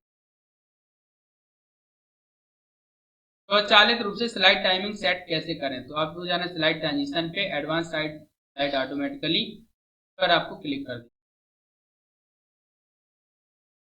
एंड इसके बाद ऑप्शन है प्रस्तुति रिहर्सल के लिए कौन सा विकल्प मदद करता है? आप स्लाइड शो पे जाइए, रिहर्स टाइमिंग पे जाइए, तो ये रिहर्सल के लिए उपयोगी होता है। And last question is MS power point के साथ कंपेटिबिलिटी सुनिश्चित करने के लिए क्या सुझाव है? Use only plain text, always use dot ODP only, export as images, save as dot PPTX and test in power point.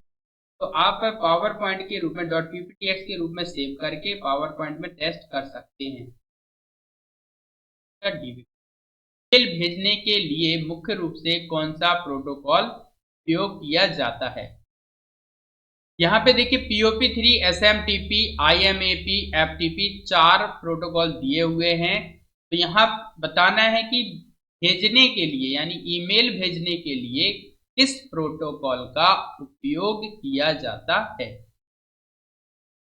देखिए इसमें POP3 जो प्रोटोकॉल है उसका उपयोग किया जाता है ईमेल को रिसीव करने के। POP3 का उपयोग करते हैं ईमेल को रिसीव करने के लिए। इसका नाम होता है पोस्ट ऑफिस प्रोटोकॉल। क्या होता है साथियों?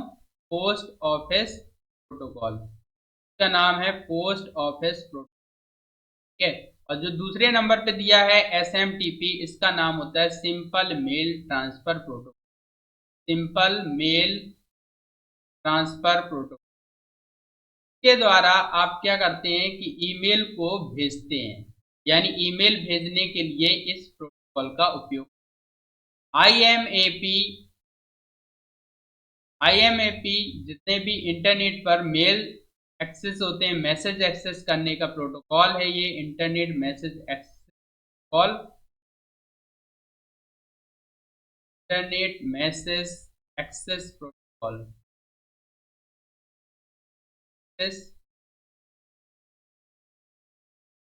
प्रोटोकॉल। तो ये प्रोटोकॉल सर्वर पे आए हुए मैसेज को एक्सेस करता है।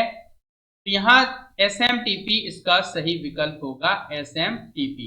FTP क्या है? ये फाइल ट्रांसफर प्रोटोकॉल होता है जो विभिन्न वेबसाइट पे ट्रांसफर करने के लिए, फाइल्स को ट्रांसफर करने के लिए प्रयोग में लाया जाता है। वो है फाइल ट्रांसफर प्रोटोकॉल, FTP। अगले प्रश्न पे चलते हैं।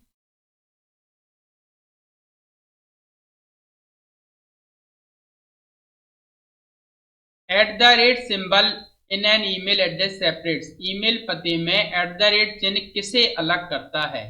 तो @ का चिन्ह होता है वो ईमेल पते में किसे अलग करता है। जैसे आप कोई ईमेल एड्रेस लिखते हैं, तो मैंने लिखा yourhelp125@gmail.com। यहाँ पे जो @ सिंबल है वो किस किस को अलग कर रहा है? तो यहाँ पे ईमेल सर्वर और क्लाइंट नेम, इन दोनों को सेपरेट करता है। तो यहाँ पे आपका विकल्प ए सही हो जाएगा, user name and server name. Domain and protocol नहीं है, server and message ID, host and path. तो ये पहला विकल्प इसका सही है, यूजर नेम और सर्वर नेम को ये अलग करता है। इनमें से कौन एक क्लाउड आधारित ईमेल सेवा है? Which of the following is a cloud based service? MS paint, Gmail, WinZip, Notepad. देखिए MS पेंट एक ड्राइंग टूल है, ड्राइंग एप्लीकेशन है। जीमेल एक ईमेल प्रोवाइडर है, ईमेल सेवा है। ईमेल सेवा क्या है? ईमेल सेवा। और इसमें पूछा भी क्या गया, कौन एक क्लाउड आधारित ईमेल सेवा है? तो यहाँ पे जीमेल आपका क्लाउड आधारित ईमेल सेवा है। विनजिप ये एक तरह से एक्सट्रैक्टर होता है या जिप फाइल तैयार करने के लिए प्रयोग किया जाता है। नोटपैड एक टेक्स्ट एडिटर है। नोटपैड क्या है? एक टेक्स्ट एडिटर है। तो यहाँ पे जीमेल इसका सही विकल्प।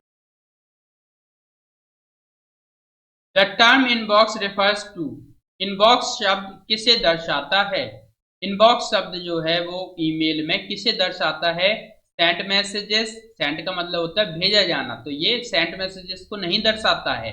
रिसीव्ड मैसेजेस, प्राप्त मैसेजेस। रिसीव्ड का मतलब क्या होगा? प्राप्त। और इनबॉक्स का मतलब इनबॉक्स, डिब्बे में आए हुए मेल, यानी जो आपके मेल को प्राप्त होते हैं, प्राप्त होने वाले मेल इनबॉक्स में होंगे और भेजे गए मेल कहाँ होंगे? सेंट मेल में। और इसके बाद डिलीटेड मैसेजेस होते हैं ट्रैश में, ट्रैश। एंड ड्राफ्ट मैसेजेस के लिए ड्राफ्ट का अलग से एक विकल्प होता है उस पे। और अनवांटेड मैसेजेस होते हैं स्पैम फोल्डर में, होते हैं स्पैम फोल्डर में। तो यहाँ पे पहला विकल्प इसका, दूसरा विकल्प सही है, रिसीव्ड मैसेजेस। कौन सा विकल्प सही है? दूसरा, received messages. IMAP is used to, IMAP का उपयोग किस लिए किया जाता है? इंटरनेट मैसेज एक्सेस प्रोटोकॉल का उपयोग download emails permanently, access emails on server, encrypt emails, track emails. तो यहाँ पे बी विकल्प इसका सही है, access emails on server. Server पर ईमेल को एक्सेस करने के लिए IMAP का प्रयोग करते हैं। Which is an example of social networking site? निम्न में से कौन सा सोशल नेटवर्किंग साइट है? Wikipedia, Facebook, Linux, MS Excel. देखिए विकिपीडिया एक तरह से आपका वेबसाइट है जो इंफॉर्मेशन को उपलब्ध कराता है, विभिन्न वेबसाइट्स की और विभिन्न तरह के तथ्यों की जानकारी को। एंड इसके बाद आता है फेसबुक। फेसबुक एक सोशल नेटवर्किंग साइट होती है। क्या होती है फेसबुक? सोशल नेटवर्किंग साइट, जिससे आप अन्य लोगों के साथ में जुड़ करके अपने अनुभवों को साझा करते हैं। जबकि लिनक्स क्या है? लिनक्स एक ऑपरेटिंग सिस्टम है, एक ओपन सोर्स ऑपरेटिंग सिस्टम है। MS एक्सेल क्या है दोस्तों? MS एक्सेल है एक स्प्रेडशीट प्रोग्राम, एक स्प्रेडशीट सॉफ्टवेयर है MS एक्सेल। ठीक, इसके बाद आगे बढ़ते हैं। Which of the following represents e commerce, इनमें से कौन ई शासन का उदाहरण है? Online tax filling, income tax filling के लिए नहीं है ई शासन, offline complaint box, manual file tracking, none.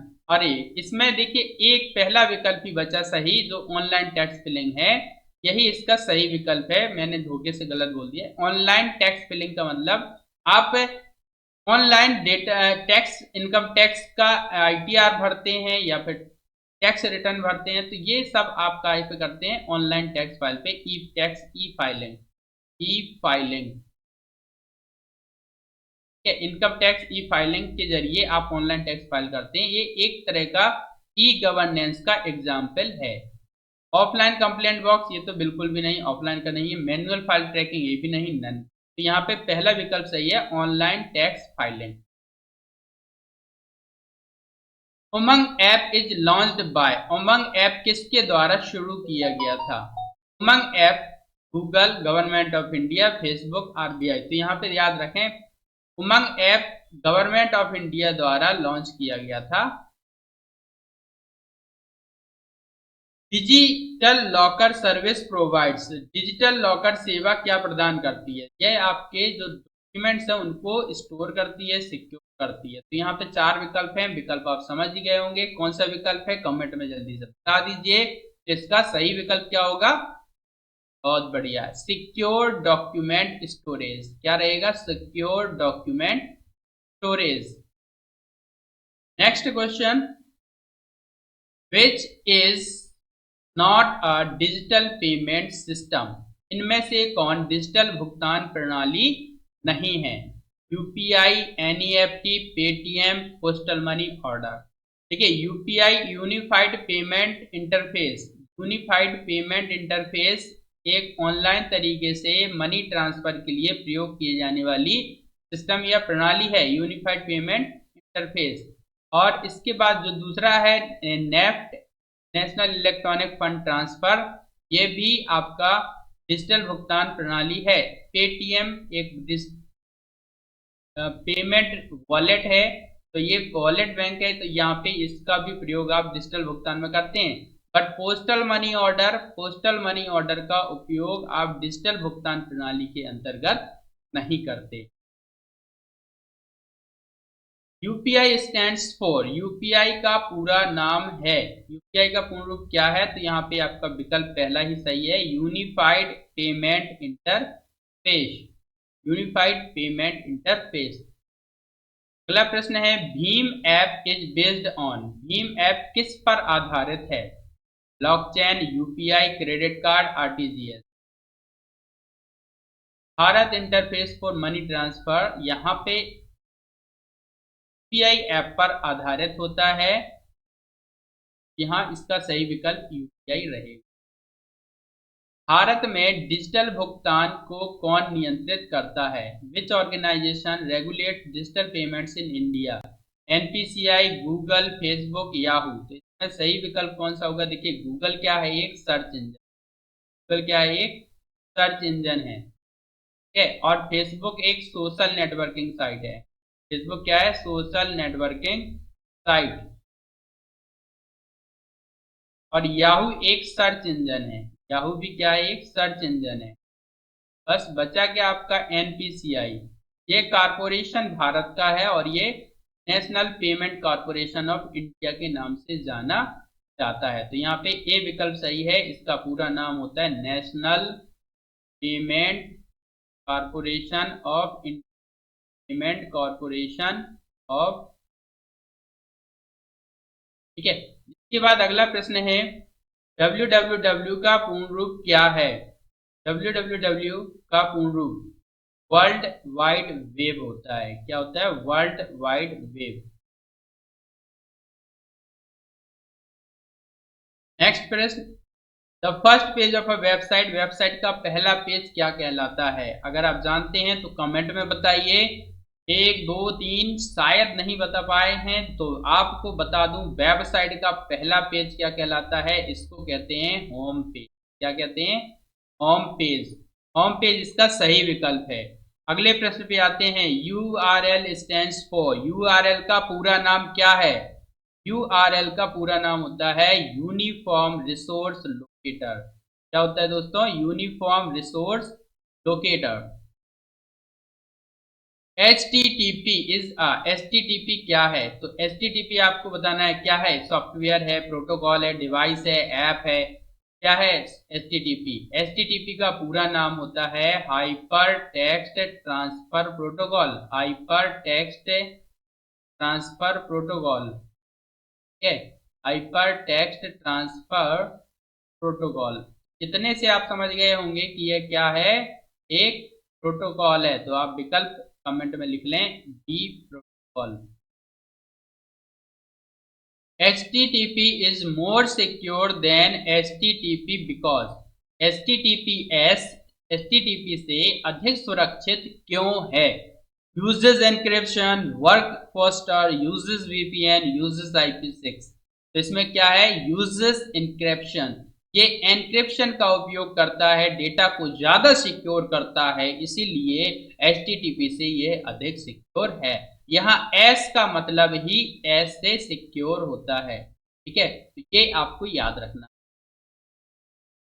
Web browser है, a web browser is software to view web pages, hardware device, programming language, operating system. भाई web browser क्या होता है?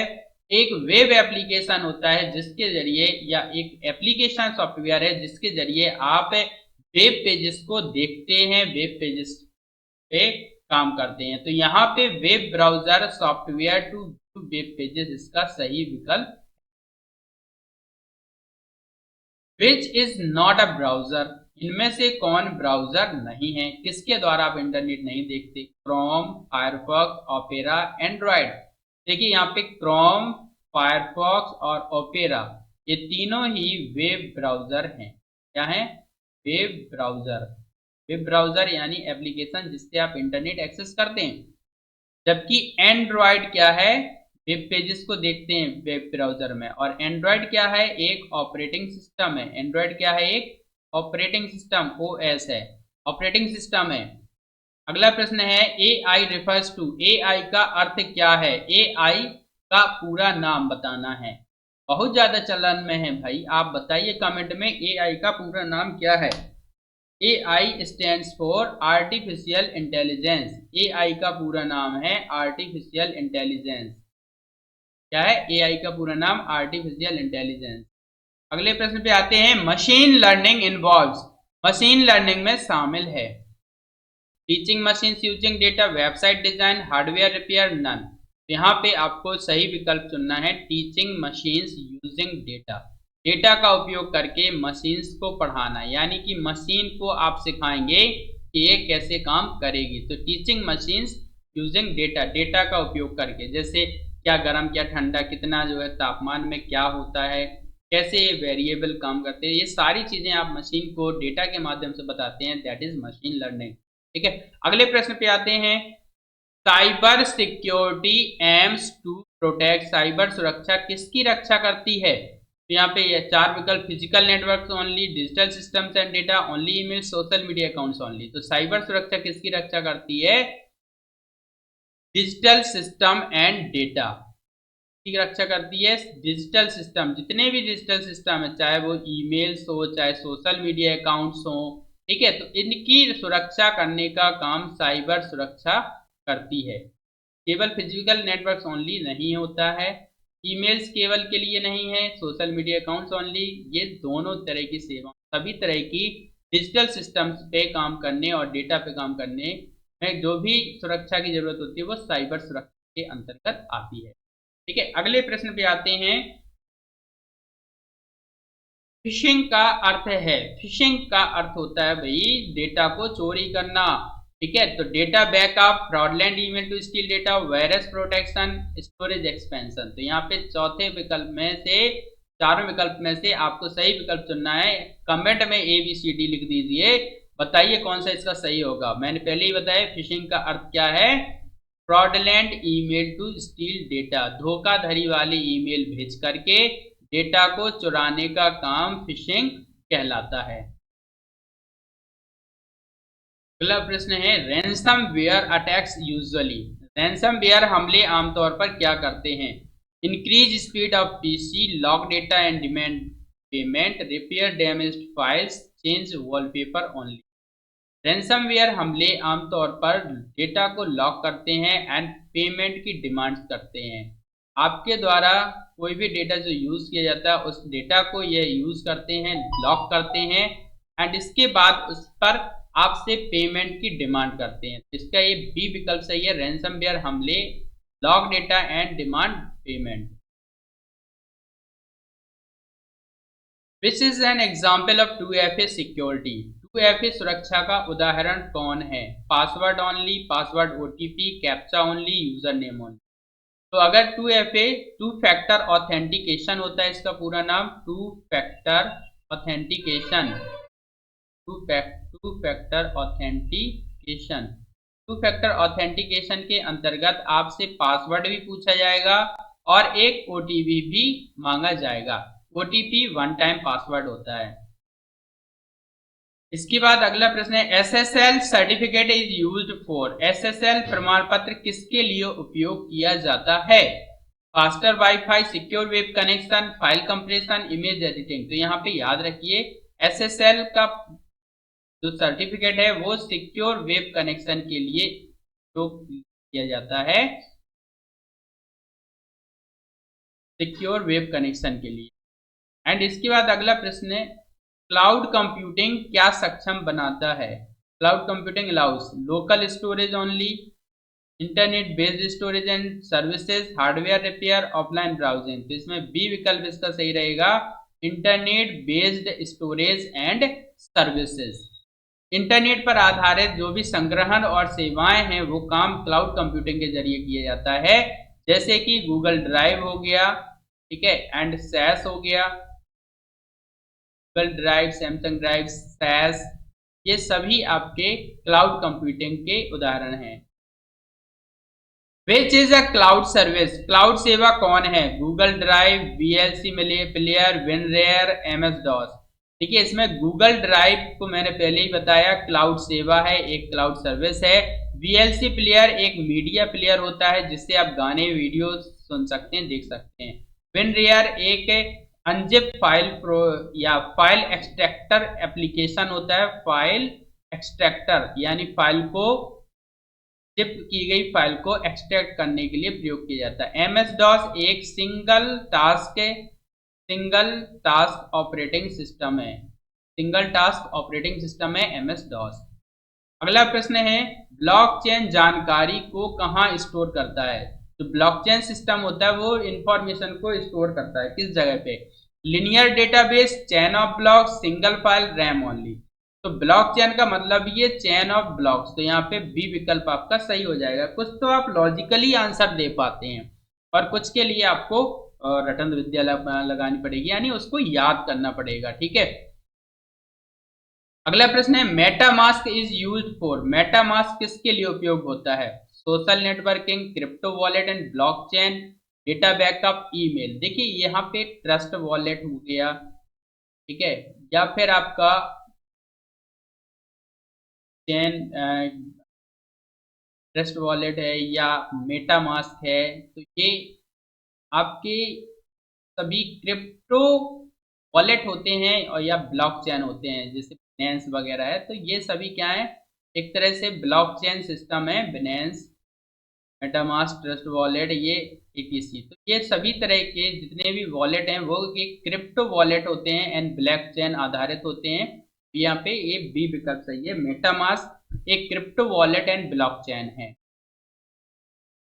Which is a government digital ID project. सरकारी digital पहचान परियोजना कौन है? आधार, नेटफ्लिक्स, टिकटॉक, इंस्टाग्राम। भैया टिकटॉक, इंस्टाग्राम, नेटफ्लिक्स ये सोशल नेटवर्किंग के अंतर्गत आते हैं और ये वीडियो तरह से आपको जो देते हैं, लेकिन आपकी सरकारी पहचान, डिजिटल पहचान जो है वो आती है आधार के अंदर। ए विकल्प सही है, आधार।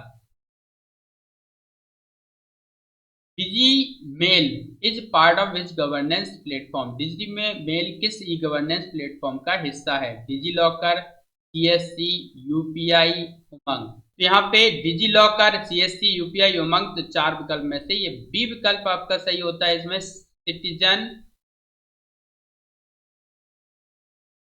Citizen service centre. Citizen service centre में एक डिजी मेल दिया जाता है जिससे आप अपने मेल सेवाएं प्राप्त कर सकते हैं। तो CSC यहाँ पे सही विकल्प। CSC स्टैंड्स फॉर, CSC का पूरा नाम होता है citizen service centre cyber security code common state control customer support cell. Common service centre या सिटीजन सर्विस सेंटर इसका सही विकल्प होता है। तो आपको यहाँ पे याद रखना है सिटीजन सर्विस सेंटर या कॉमन सर्विस सेंटर। ठीक है, इसके बाद अगला प्रश्न है राष्ट्रीय ई शासन योजना कब शुरू हुई? नेशनल ई गवर्नेंस प्लान, ये 2006 में लॉन्च हुई राष्ट्रीय ई शासन योजना। NEFT transfers are, NEFT transfer या NEFT लेन देन होते हैं real time, batch wise, crypto based, offline only. तो यहाँ पे बी विकल्प इसका सही रहेगा, बैच वाइज होते हैं। NEFT लेन देन बैच वाइज होते हैं। जैसे किसी कंपनी के एम्प्लॉयज की सैलरी को क्रेडिट किया जाना है तो वो बैंक में पूरी लिस्ट दे देगा और पूरे बैच का डेटा एक साथ ही ट्रांसफर हो जाता है। तो बैच वाइज होते हैं NEFT। अगला प्रश्न है, ये बैंकिंग से जुड़े हुए प्रश्न है। RTGS is used for, RTGS किसके लिए उपयोग होता है? Large value transaction, messaging, data storage, mobile recharge. तो इन तीन के लिए तो नहीं होता है, केवल बचा लार्ज वैल्यू ट्रांजेक्शन। RTGS का पूरा नाम होता है रियल टाइम ग्रॉस सेटलमेंट। क्या होता है? Real time gross settlement. अगले प्रश्न पे आते हैं, which is a micro blogging site? इनमें से कौन माइक्रो ब्लॉगिंग साइट है? WhatsApp, Twitter, Telegram, Google drive. WhatsApp, Twitter, Telegram, Google drive. तो यहाँ पे आपको माइक्रो ब्लॉगिंग साइट बताना है। व्हाट्सएप एक साइट है, टेलीग्राम, गूगल ड्राइव। टेलीग्राम भी एक सोशल नेटवर्किंग साइट है, गूगल ड्राइव स्टोरेज ड्राइव है, जबकि ट्विटर एक्स जो है वो एक माइक्रो ब्लॉगिंग साइट है। VPN प्रोवाइड्स, VPN क्या प्रदान करता है? VPN faster internet, secure encrypted connection या मोर स्टोरेज या एंटीवायरस। VPN का पूरा नाम होता है वर्चुअल प्राइवेट नेटवर्क। क्या होता है? Virtual private network, virtual private network. अब वर्चुअल प्राइवेट नेटवर्क है तो ये क्या करेगा? सिक्योर एनक्रिप्टेड कनेक्शन देगा। क्या देगा? Secure encrypted connection. VPN secure encrypted connection के लिए प्रयोग किया जाता है VPN, virtual private network. Antivirus किसे पहचानता है? Hardware issues, malware, RAM size, network cable. ना नेटवर्क केबल को ना रैम साइज को, हार्डवेयर इश्यूज और मालवेयर में से एंटीवायरस मालवेयर की पहचान करता है, डिटेक्ट करता है और उसे रिमूव करता है या हटाता है। तो एंटीवायरस का काम होता है वायरस को हटाना। अगला प्रश्न, CAPTCHAs are used to detect. CAPTCHA किसे पहचानने के लिए उपयोग होता है? कैप्चा देखा होगा जब आप कोई फॉर्म भरते हैं तो ये वेरिफिकेशन करता है कि आर यू अ ह्यूमन और नॉट, ह्यूमन है या नहीं है, या कोई रोबोट है या कोई बोट्स हैं। तो उनकी पहचान करने के लिए कैप्चा उपयोग में लाया जाता है। तो किसकी पहचान करता है ये? बोट्स की। एंड वायरसेस, रैम एरर्स इनकी पहचान नहीं करता। तो कैप्चा किसे पहचानता है? बोट्स। इनमें से कौन मजबूत पासवर्ड है? Which one is a strong password? 1 2 3 4 5 6 नहीं है, ABCD नहीं है, क्वार्टी केवल स्मॉल लेटर का प्रयोग करना ये भी नहीं है। तो इसमें ये मिक्स्ड टाइप का अगर है, इसमें capital letter, small letter, symbol, digit और सिंबल ये इस तरह से दिया है तो ये आपका मजबूत पासवर्ड की कैटेगरी में आता है। Social engineering attacks target. Social engineering हमले किसे निशाना बनाते हैं? Human psychology, routers, hard disk, operating system. देखिए भाई, ऑपरेटिंग सिस्टम का काम ऑपरेट करना होता है आपके हार्डवेयर सॉफ्टवेयर पार्ट्स को। हार्ड डिस्क का काम डेटा को स्टोर करना होता है। राउटर्स का काम स्प्लिट करना होता है, नेटवर्क बनाना होता है, नेटवर्क में विभिन्न डिवाइसेस को जोड़ना होता है। सोशल इंजीनियरिंग अटैक्स टारगेट क्या होता है? Human psychology. Social engineering human psychology को अटैक करते हैं या निशाना बनाते हैं। जैसे कि मान लीजिए आपने फेसबुक पे कोई पोस्ट को लाइक किया, तो पोस्ट को लाइक करने का मतलब है कि आपको उस सोशल इंजीनियरिंग के माध्यम से पता चलेगा कि यहाँ पे ये बंदे को या इस व्यक्ति को ये पोस्ट पसंद आती है। यानी इसको अगर किसी ने मोटरसाइकिल वाले विज्ञापन पे क्लिक कर दिया धोखे से भी, तो उसको लगेगा कि ये विज्ञापन पसंद कर रहा है, यानी इसको नीड है बाइक की, तो ये आपके इस नीड को आगे ट्रांसफर कर देता है। ये पता चल जाता है एडवर्टाइजमेंट कंपनीज को कि ये बंदे को इस बाइक की जरूरत है, तो आपको और सारे एड्स वाले वेबसाइट प्रेफर करता है। तो ये एक ह्यूमन साइकोलॉजी हमला कहलाता है। ठीक है, अगले प्रश्न पे आते हैं। A digital signature ensures, digital हस्ताक्षर क्या सुनिश्चित करता है? आपने देखा होगा कई एप्लीकेशंस या सर्टिफिकेट आप डाउनलोड करते हैं तो उसके लिए आपको डिजिटल हस्ताक्षर की जरूरत होती है। आपके CCC सर्टिफिकेट में भी नीचे की तरफ एक डिजिटल सिग्नेचर आपको अप्लाई करना होता है। इस तरह का टिक माना हुआ आएगा और एक सिंबल होंगे, सिग्नेचर होंगे, तो वो सिग्नेचर आपको सेट करना होता है। ये डिजिटल हस्ताक्षर कहलाता है। ये क्या सुनिश्चित करता है? Confidentiality authentication, gaming performance, data compression. तो यहाँ डेटा कंप्रेशन नहीं होता, गेमिंग परफॉर्मेंस को नहीं करता, ऑथेंटिकेशन और कॉन्फिडेंशियलिटी यानी कि विश्वसनीयता और गोपनीयता। तो क्या है? तो ऑथेंटिकेशन के लिए होता है कि ये सही है, प्रमाण किया गया सही है।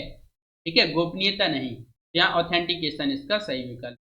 इसके बाद आता है अगला प्रश्न, www was invented by. www का आविष्कार किसने किया? World wide web, world wide web का आविष्कार किसने किया? भाई बताइए, वर्ल्ड वाइड वेब इसका किसने किया? बिल गेट्स, माइक्रोसॉफ्ट कॉर्पोरेशन के संस्थापक हैं, Tim Berners Lee, Steve Jobs, Dennis Ritchie. Dennis Ritchie ने सी भाषा बनाई, स्टीव जॉब्स और टिम बर्नर्स ली में से आपको बताना है। तो टिम बर्नर्स ली ने www तैयार किया था @ का प्रयोग, और यहाँ पे टिम बर्नर्स ली इसके सही का विकल्प है। www के आविष्कारक और ईमेल @ सिंबल के आविष्कारक टिम बर्नर्स ली हैं। एंड इसके बाद अगला प्रश्न आता है, स्मार्ट कॉन्ट्रैक्ट किस पर चलते हैं? Smart contract run on blockchain, Android, iOS, Linux OS। तो जो आप मेटामास्क या फिर ट्रस्ट वॉलेट जैसे वॉलेट का प्रयोग करेंगे और ब्लॉकचेन आधारित कोई भी ट्रांजेक्शन करेंगे तो उसमें स्मार्ट कॉन्ट्रैक्ट चलता है। तो यहाँ पे आपका सही विकल्प रहेगा ए, ब्लॉकचेन। ब्लॉकचेन के लिए इस्तेमाल किया जाता है स्मार्ट कॉन्ट्रैक्ट। ठीक है, एंड्रॉयड ऑपरेटिंग सिस्टम है, iOS ऑपरेटिंग सिस्टम है। ठीक है, ये देखिए जो तीनों दिए ना, एंड्रॉयड, लिनक्स और iOS, ये तीनों ही ऑपरेटिंग सिस्टम है भैया। ठीक है, अगले प्रश्न पे आते हैं। कुकीज इन ब्राउजर्स स्टोर, ब्राउजर में कुकीज क्या स्टोर करती है? आपने टर्म बहुत सुना होगा, जब आप कोई वेबसाइट या वेब लॉगिन करते हैं तो उसका जो डेटा होता है वो कुकीज के रूप में स्टोर हो जाता है। तो आपने जो कुछ भी चलाया होता है वो कुकीज में स्टोर होता है। क्या? Hardware configuration? बिल्कुल नहीं। User preferences and session data, RAM space, OS file. तो यहाँ पे बी इसका सही विकल्प, यूजर प्रेफरेंसेस। यूजर के द्वारा क्या क्या क्लिक किया गया, क्या उसे पसंद है, क्या नापसंद है, क्या उसने खोला, क्या बंद किया। एंड सेशन डेटा, और उस सेशन में जो डेटा आपने उपयोग में लाया है उसकी एक प्रतिलिपि तैयार कर देता है कुकीज के रूप। सोशल मीडिया का अत्यधिक उपयोग किस प्रकार की समस्या है? मैकेनिकल, साइकोलॉजिकल, केमिकल या जेनेटिक? भाई मैकेनिकल तो नहीं है, साइकोलॉजिकल, केमिकल या जेनेटिक? तो यहाँ पे साइकोलॉजिकल समस्या है। आप मानसिक रूप से विक्षिप्त होने लगते हैं जब अधिक सोशल मीडिया का उपयोग करते हैं। Google secure login uses, Google सुरक्षित लॉगिन क्या उपयोग करता है? 1FA, 2FA, BIOS lock, cache memory? तो यहाँ पे 2 फैक्टर ऑथेंटिकेशन का उपयोग करता है गूगल सुरक्षित लॉगिन को सुनिश्चित करने के लिए, फैक्टर ऑथेंटिकेशन का उपयोग करता है। ठीक है, नेक्स्ट क्वेश्चन क्या है आप देखिए। नेक्स्ट क्वेश्चन में आपको बताना है QR code is used for, QR code का उपयोग किसके लिए होता है? File compression, quick data scanning, OS upgrade, hardware test. तो यहाँ पे कोई भी डेटा को आप क्विकली स्कैन कर सकें तो यहाँ आपके लिए होता है quick response code. Quick response code, QR code का पूरा नाम क्विक डेटा स्कैनिंग के लिए प्रयोग किया जाता है। ठीक है, अगले प्रश्न पे आते हैं जिसमें पूछा गया है कि यूआईडीएआई मैनेजेस, यूआईडीएआई किसका प्रबंधन करता है? पैन कार्ड, आधार कार्ड, वोटर आईडी, पासपोर्ट। तो जो यूआईडीएआई होता है, यूनिक आइडेंटिफिकेशन के लिए पैन कार्ड, आधार कार्ड नहीं, आधार कार्ड का प्रबंधन करता है। आईडीएआई द्वारा आधार का प्रबंधन किया जाता है। DigiLocker provides how much free storage? DigiLocker कितनी मुफ्त स्टोरेज देता है? 10 MB, 1 GB, अनलिमिटेड या 5 GB? याद रखिए डिजी लॉकर आपको 5 GB डेटा का उपयोग करने की अनुमति देता है, फ्री स्पेस देता है 5 GB डिजी लॉकर। कौन सा भुगतान तरीका बिना इंटरनेट के काम करता है?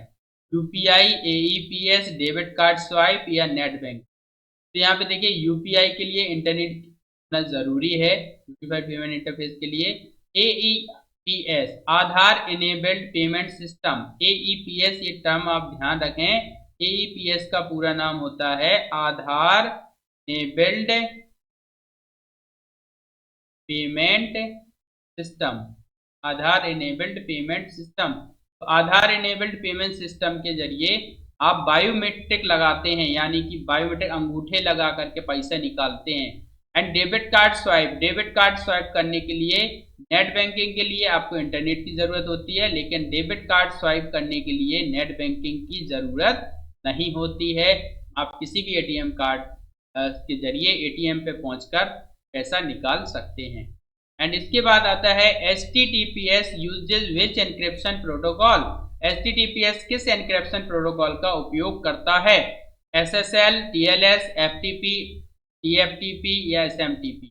तो यहाँ पे HTTPS SSL TLS प्रोटोकॉल का उपयोग करता है,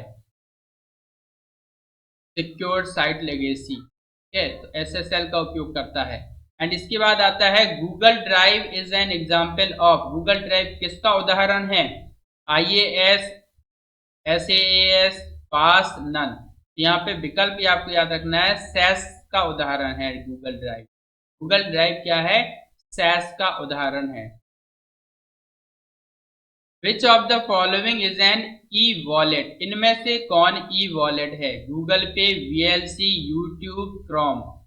ई वॉलेट इसमें से बताना है। गूगल पे में एक ई वॉलेट है, जबकि VLC एक मीडिया प्लेयर, यूट्यूब एक मीडिया सर्विस वेबसाइट है, और क्रोम वेब ब्राउजर है। क्रोम क्या है? ये वेब ब्राउजर है। ठीक है, तो ये आपको याद रखना है। ई वॉलेट है Google Pay. HTML is used to? HTML का उपयोग किस लिए होता है? HTML का उपयोग करते हैं स्टाइल वेब पेजेस के लिए, स्ट्रक्चर वेब पेजेस के लिए, एनक्रिप्ट डेटा, मैनेज नेटवर्क। तो इन दोनों का तो नहीं है, बचा दो। स्टाइल वेब पेज के लिए, वेब पेज के स्टाइल के लिए होता है कैस्केडिंग स्टाइल CSS, और स्ट्रक्चर वेब पेज का स्ट्रक्चर बनाने के लिए होता है HTML का उपयोग। यहाँ पे विकल्प बी सही है, structure web pages. CSS is used for? CSS का उपयोग किस लिए होता है? Security, styling and design, hardware installation, data recovery? CSS cascading style sheet. Cascading style sheet का उपयोग आप किस लिए करते हैं?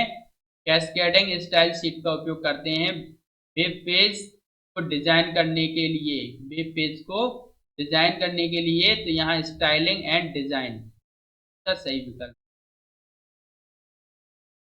Chat GPT is based on? Chat GPT किस पर आधारित है? AI language model, OS kernel, data storage, cloud only? तो क्लाउड ओनली नहीं है, डेटा स्टोरेज नहीं है, OS का कर्नेल नहीं है, ये है AI language model, artificial intelligence language model है ChatGPT. Deep fake, deep fake technology uses, deep fake तकनीक किसका उपयोग करती है? Graph theory, AI, deep learning, Bluetooth, optical cable. तो ए जो डीप फेक तकनीक है इसमें एआई और डीप लर्निंग का उपयोग किया जाता है, जो आपके डेटा को बहुत ज़्यादा मॉडिफाई कर देता है, किसी की इमेज को किसी की इमेज के साथ जोड़ने का काम भी कर सकते हैं डीप के अंतर्गत। Digital financial fraud can be reduced by, digital वित्तीय धोखाधड़ी कैसे कम हो सकती है? वीक पासवर्ड का उपयोग करके? बिल्कुल नहीं, धोखाधड़ी और बढ़ जाएगी। शेयरिंग ओटीपी, ओटीपी शेयर करके, तो ओटीपी शेयर कर दोगे तो धोखाधड़ी हो जाएगी। Awareness and secure login, public wifi uses, public wifi wireless Fidelity का यूज करके? तो नहीं, आपका सी विकल्प सही है, आपको लोगों को जागरूक बनाना पड़ेगा एंड इसके बाद जागरूक होना पड़ेगा और सिक्योर लॉगिन करना होगी। पब्लिक भी आप लॉगिन ना करें, सिक्योर लॉगिन करें, जिससे डिजिटल धोखाधड़ी कम कर सकते हैं। Which is not a social media platform, इनमें से कौन सोशल मीडिया नहीं है? Reddit, Telegram, Photoshop, Instagram.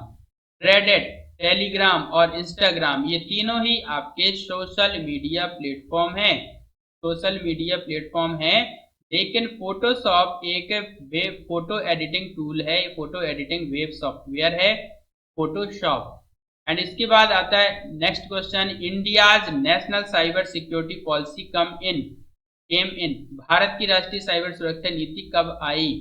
2001, 5, 13, 21। तो यह 2005 में आई थी, भारत की राष्ट्रीय साइबर सुरक्षा नीति 2013 में आई थी। भारत की राष्ट्रीय साइबर सुरक्षा नीति की बात हो रही है, यहाँ भारत की राष्ट्रीय साइबर सुरक्षा नीति 2013 में आई थी। कब आई थी? 2013 में। डार्क वेब के लिए सामान्यतः क्या आवश्यक है? Dark web generally requires Chrome, Tor browser, FTP, Excel. Dark web के लिए आपको टॉर ब्राउजर की आवश्यकता होती है। क्या आवश्यकता होती है? टॉर ब्राउजर की। The term IoT refers to, IoT का अर्थ है internet of tools, internet of things, international online transfer. तो यहाँ पे ध्यान रखें IoT stands for internet of things. Smart city mission किस पर आधारित है? E governance, IoT, manual system, paper records, none. ये दोनों ही तीनों गलत हैं, इसमें पहला विकल्प सही हो जाएगा, ई गवर्नेंस।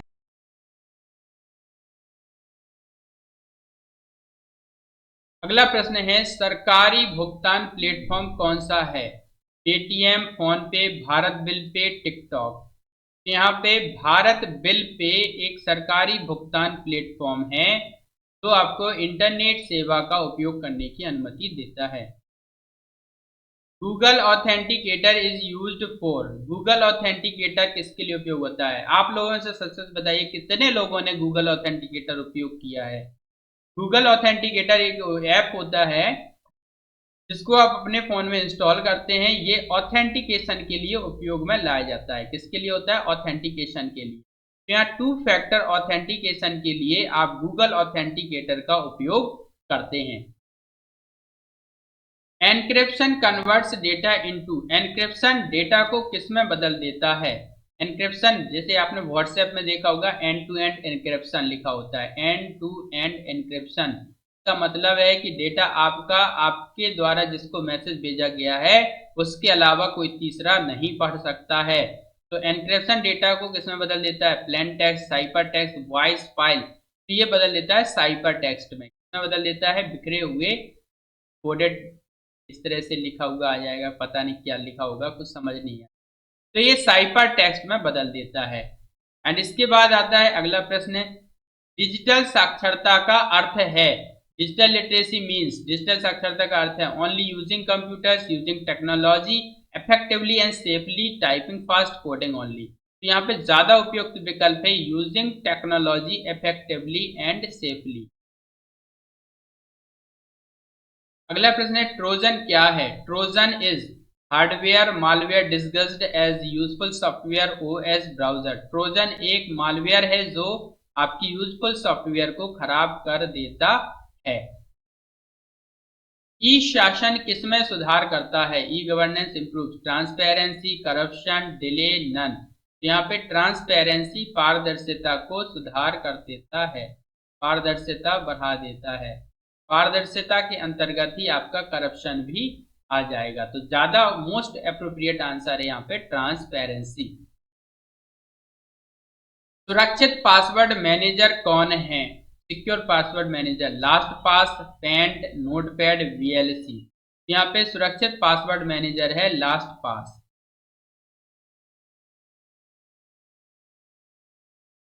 डिजिटल इंडिया अभियान कब शुरू हुआ? भारत में डिजिटल इंडिया कैंपेन कब शुरू किया गया? 2009, 15, 2017, 2020। तो डिजिटल इंडिया अभियान शुरू किया गया था माननीय मोदी जी की अध्यक्षता में 2015 में। PDF is short for, PDF का पूर्ण रूप क्या है? पीडीएफ का पूरा नाम होता है पोर्टेबल डॉक्यूमेंट फॉर्मेट। क्या होता है? Portable document format. आधार प्रमाणीकरण में उपयोग होता है biometrics, DVD, barcodes only, Bluetooth. यहाँ पे बायोमेट्रिक का उपयोग करते हैं आधार ऑथेंटिकेशन के लिए। और फिर मैसेज। साइबर बुलिंग आमतौर पर कहाँ होती है? साइबर बुलिंग से मतलब है जब आपके द्वारा सोशल मीडिया पे किसी को गाली गलौज किया जाता है, या किसी के ऊपर भद्दा कमेंट किया जाता है, या किसी की पोस्ट को शेयर करके उसको बदनाम करने की कोशिश की जाती है, तो साइबर बुलिंग कहा जाता है। तो साइबर बुलिंग आमतौर पर कहाँ होती है? Social media, hardware device, local disk, pen drive. कहाँ पे होती है? Social media. कहाँ होती है? सोशल मीडिया, जैसे एफबी, इंस्टाग्राम, इन सब पे साइबर बुलिंग होती है। Which is a future skill, इनमें से कौन एक भविष्य कौशल है? Type writing, data analytics, fax machine handling, file register management. ठीक है, फाइल रजिस्टर मैनेजमेंट ये फिजिकल होता है, फैक्स मशीन हैंडलिंग ये भी फिजिकल काम है। डेटा एनालिटिक्स और type writing, type writing data analytics के अंतर्गत ही आ जाएगा। डेटा को काम करना, डेटा पे एनालिसिस करना, ये सब भविष्य का कौशल है डेटा एनालिटिक्स। डेटा एनालिटिक्स की मदद से ही आप आर्टिफिशियल इंटेलिजेंस में इंप्रूवमेंट लाते हैं। तो आपका बी विकल्प यहाँ पे सही हो जाएगा, data analytics. Cloud storage allows user to, cloud storage उपयोगकर्ताओं को क्या करने देता है? Store data locally, store data online from anywhere, prints file automatically, repair hard disk. यहाँ पे बी विकल्प सही है, store data online from anywhere. कहीं से भी आप डेटा को स्टोर कर सकते हैं ऑनलाइन, और ये क्लाउड स्टोरेज का सबसे अच्छा उदाहरण है। आप मान लीजिए कहीं गए घूमने, दिल्ली से बेंगलोर गए, और वहां से आकर के आपने डेटा स्टोर किया अपने गूगल ड्राइव पे, तो गूगल ड्राइव पे आप स्टोर किए गए डेटा को कहीं भी एक्सेस कर सकते हैं। Next question, password should be change, password कब बदलना चाहिए? Never, frequently, once in 10 years, only if hacked. तो यहाँ पे फ्रिक्वेंटली आपको पासवर्ड बदल देना चाहिए, आपको पासवर्ड बदलते रहना चाहिए ताकि किसी की नजर में ना आ सके। अब इसके बाद सेक्शन बी में हम लोग समझेंगे ट्रू एंड फॉल्स टाइप के क्वेश्चंस। ये 40 से 50 क्वेश्चन पूछे जाते हैं। मैंने मैक्सिमम क्वेश्चंस को मल्टीपल चॉइस में रखा ताकि इन्हें आसानी से समझा जा सके। ये जस्ट सैंपल के लिए है कि अगर इस तरह से आते हैं तो आपको ट्रू फॉल्स कैसे करने होंगे। चलिए समझते हैं। SMTP simple mail transfer protocol email प्राप्त करने के लिए उपयोग होता है, सही या गलत? तो देखिए, ईमेल को भेजने के लिए सिंपल मेल ट्रांसफर प्रोटोकॉल का प्रयोग किया जाता है, लेकिन अगर आपने सीधे सीधे SMTP को ईमेल से जोड़ लिया तो आप ट्रू लगा के आ जाएंगे। तो आपको ये गलती नहीं करनी है, आपको इसे पूरा पढ़ना होगा। SMTP ईमेल प्राप्त करने के लिए उपयोग होता है, तो ये गलत स्टेटमेंट है। Facebook is a micro blogging site, Facebook micro blogging site है। क्या यहाँ पे छोटे छोटे से स्टेटमेंट लिखते हैं? नहीं, यहाँ पे बड़े स्टेटमेंट लिखे जाते हैं। जबकि एक्स में 255 कैरेक्टर्स या छोटा सा एक मैसेज टाइप करते हैं, इसलिए ट्विटर एक्स जो है वो माइक्रो ब्लॉगिंग साइट है, जबकि फेसबुक एक सोशल नेटवर्किंग साइट है। तो यहाँ पे इसको भी आप फॉल्स लगाएंगे। UPI allows instant real time money transfer. UPI तत्काल वास्तविक समय में धन अंतरण की अनुमति देता है। यूपीआई आपका तत्काल वास्तविक समय में धन अंतरण की अनुमति देता है, ये ट्रू है। तो यहाँ पे आपको कर देना।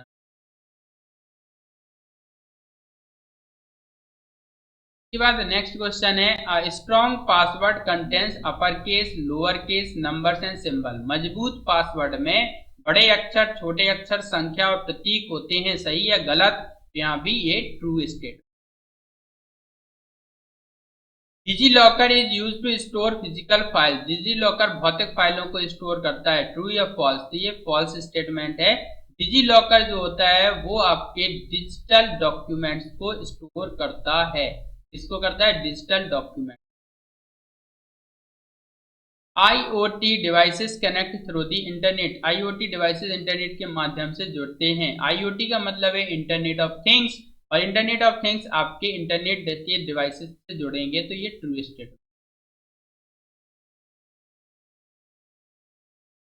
फिशिंग उपयोगकर्ताओं को पासवर्ड प्रकट कराने के लिए धोखा देता है, ये भी ट्रू है। फिशिंग आपके यूजर्स को पासवर्ड दिखाने के लिए धोखा देगा, कई ईमेल्स भेजेगा या कुछ और काम करेगा। HTTPS वेबसाइटें HTTP से अधिक सुरक्षित हैं, सही या गलत? तो ये भी ट्रू स्टेटमेंट है। आधार डिजिटल पहचान का उदाहरण है, सही या गलत? तो आधार एक एग्जाम्पल है आपका डिजिटल आइडेंटिटी का। आधार आपका बायोमेट्रिक आइडेंटिटी का उदाहरण होता है और डिजिटल रूप में भी आपकी आइडेंटिटी देता है, तो ये true.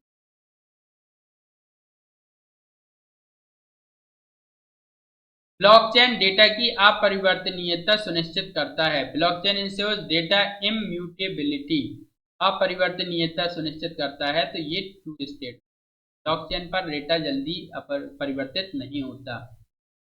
RTGS is used for low value transaction. RTGS कम मूल्य की लेन देन के लिए उपयोग होता है, बिल्कुल नहीं, ये फॉल्स स्टेटमेंट है।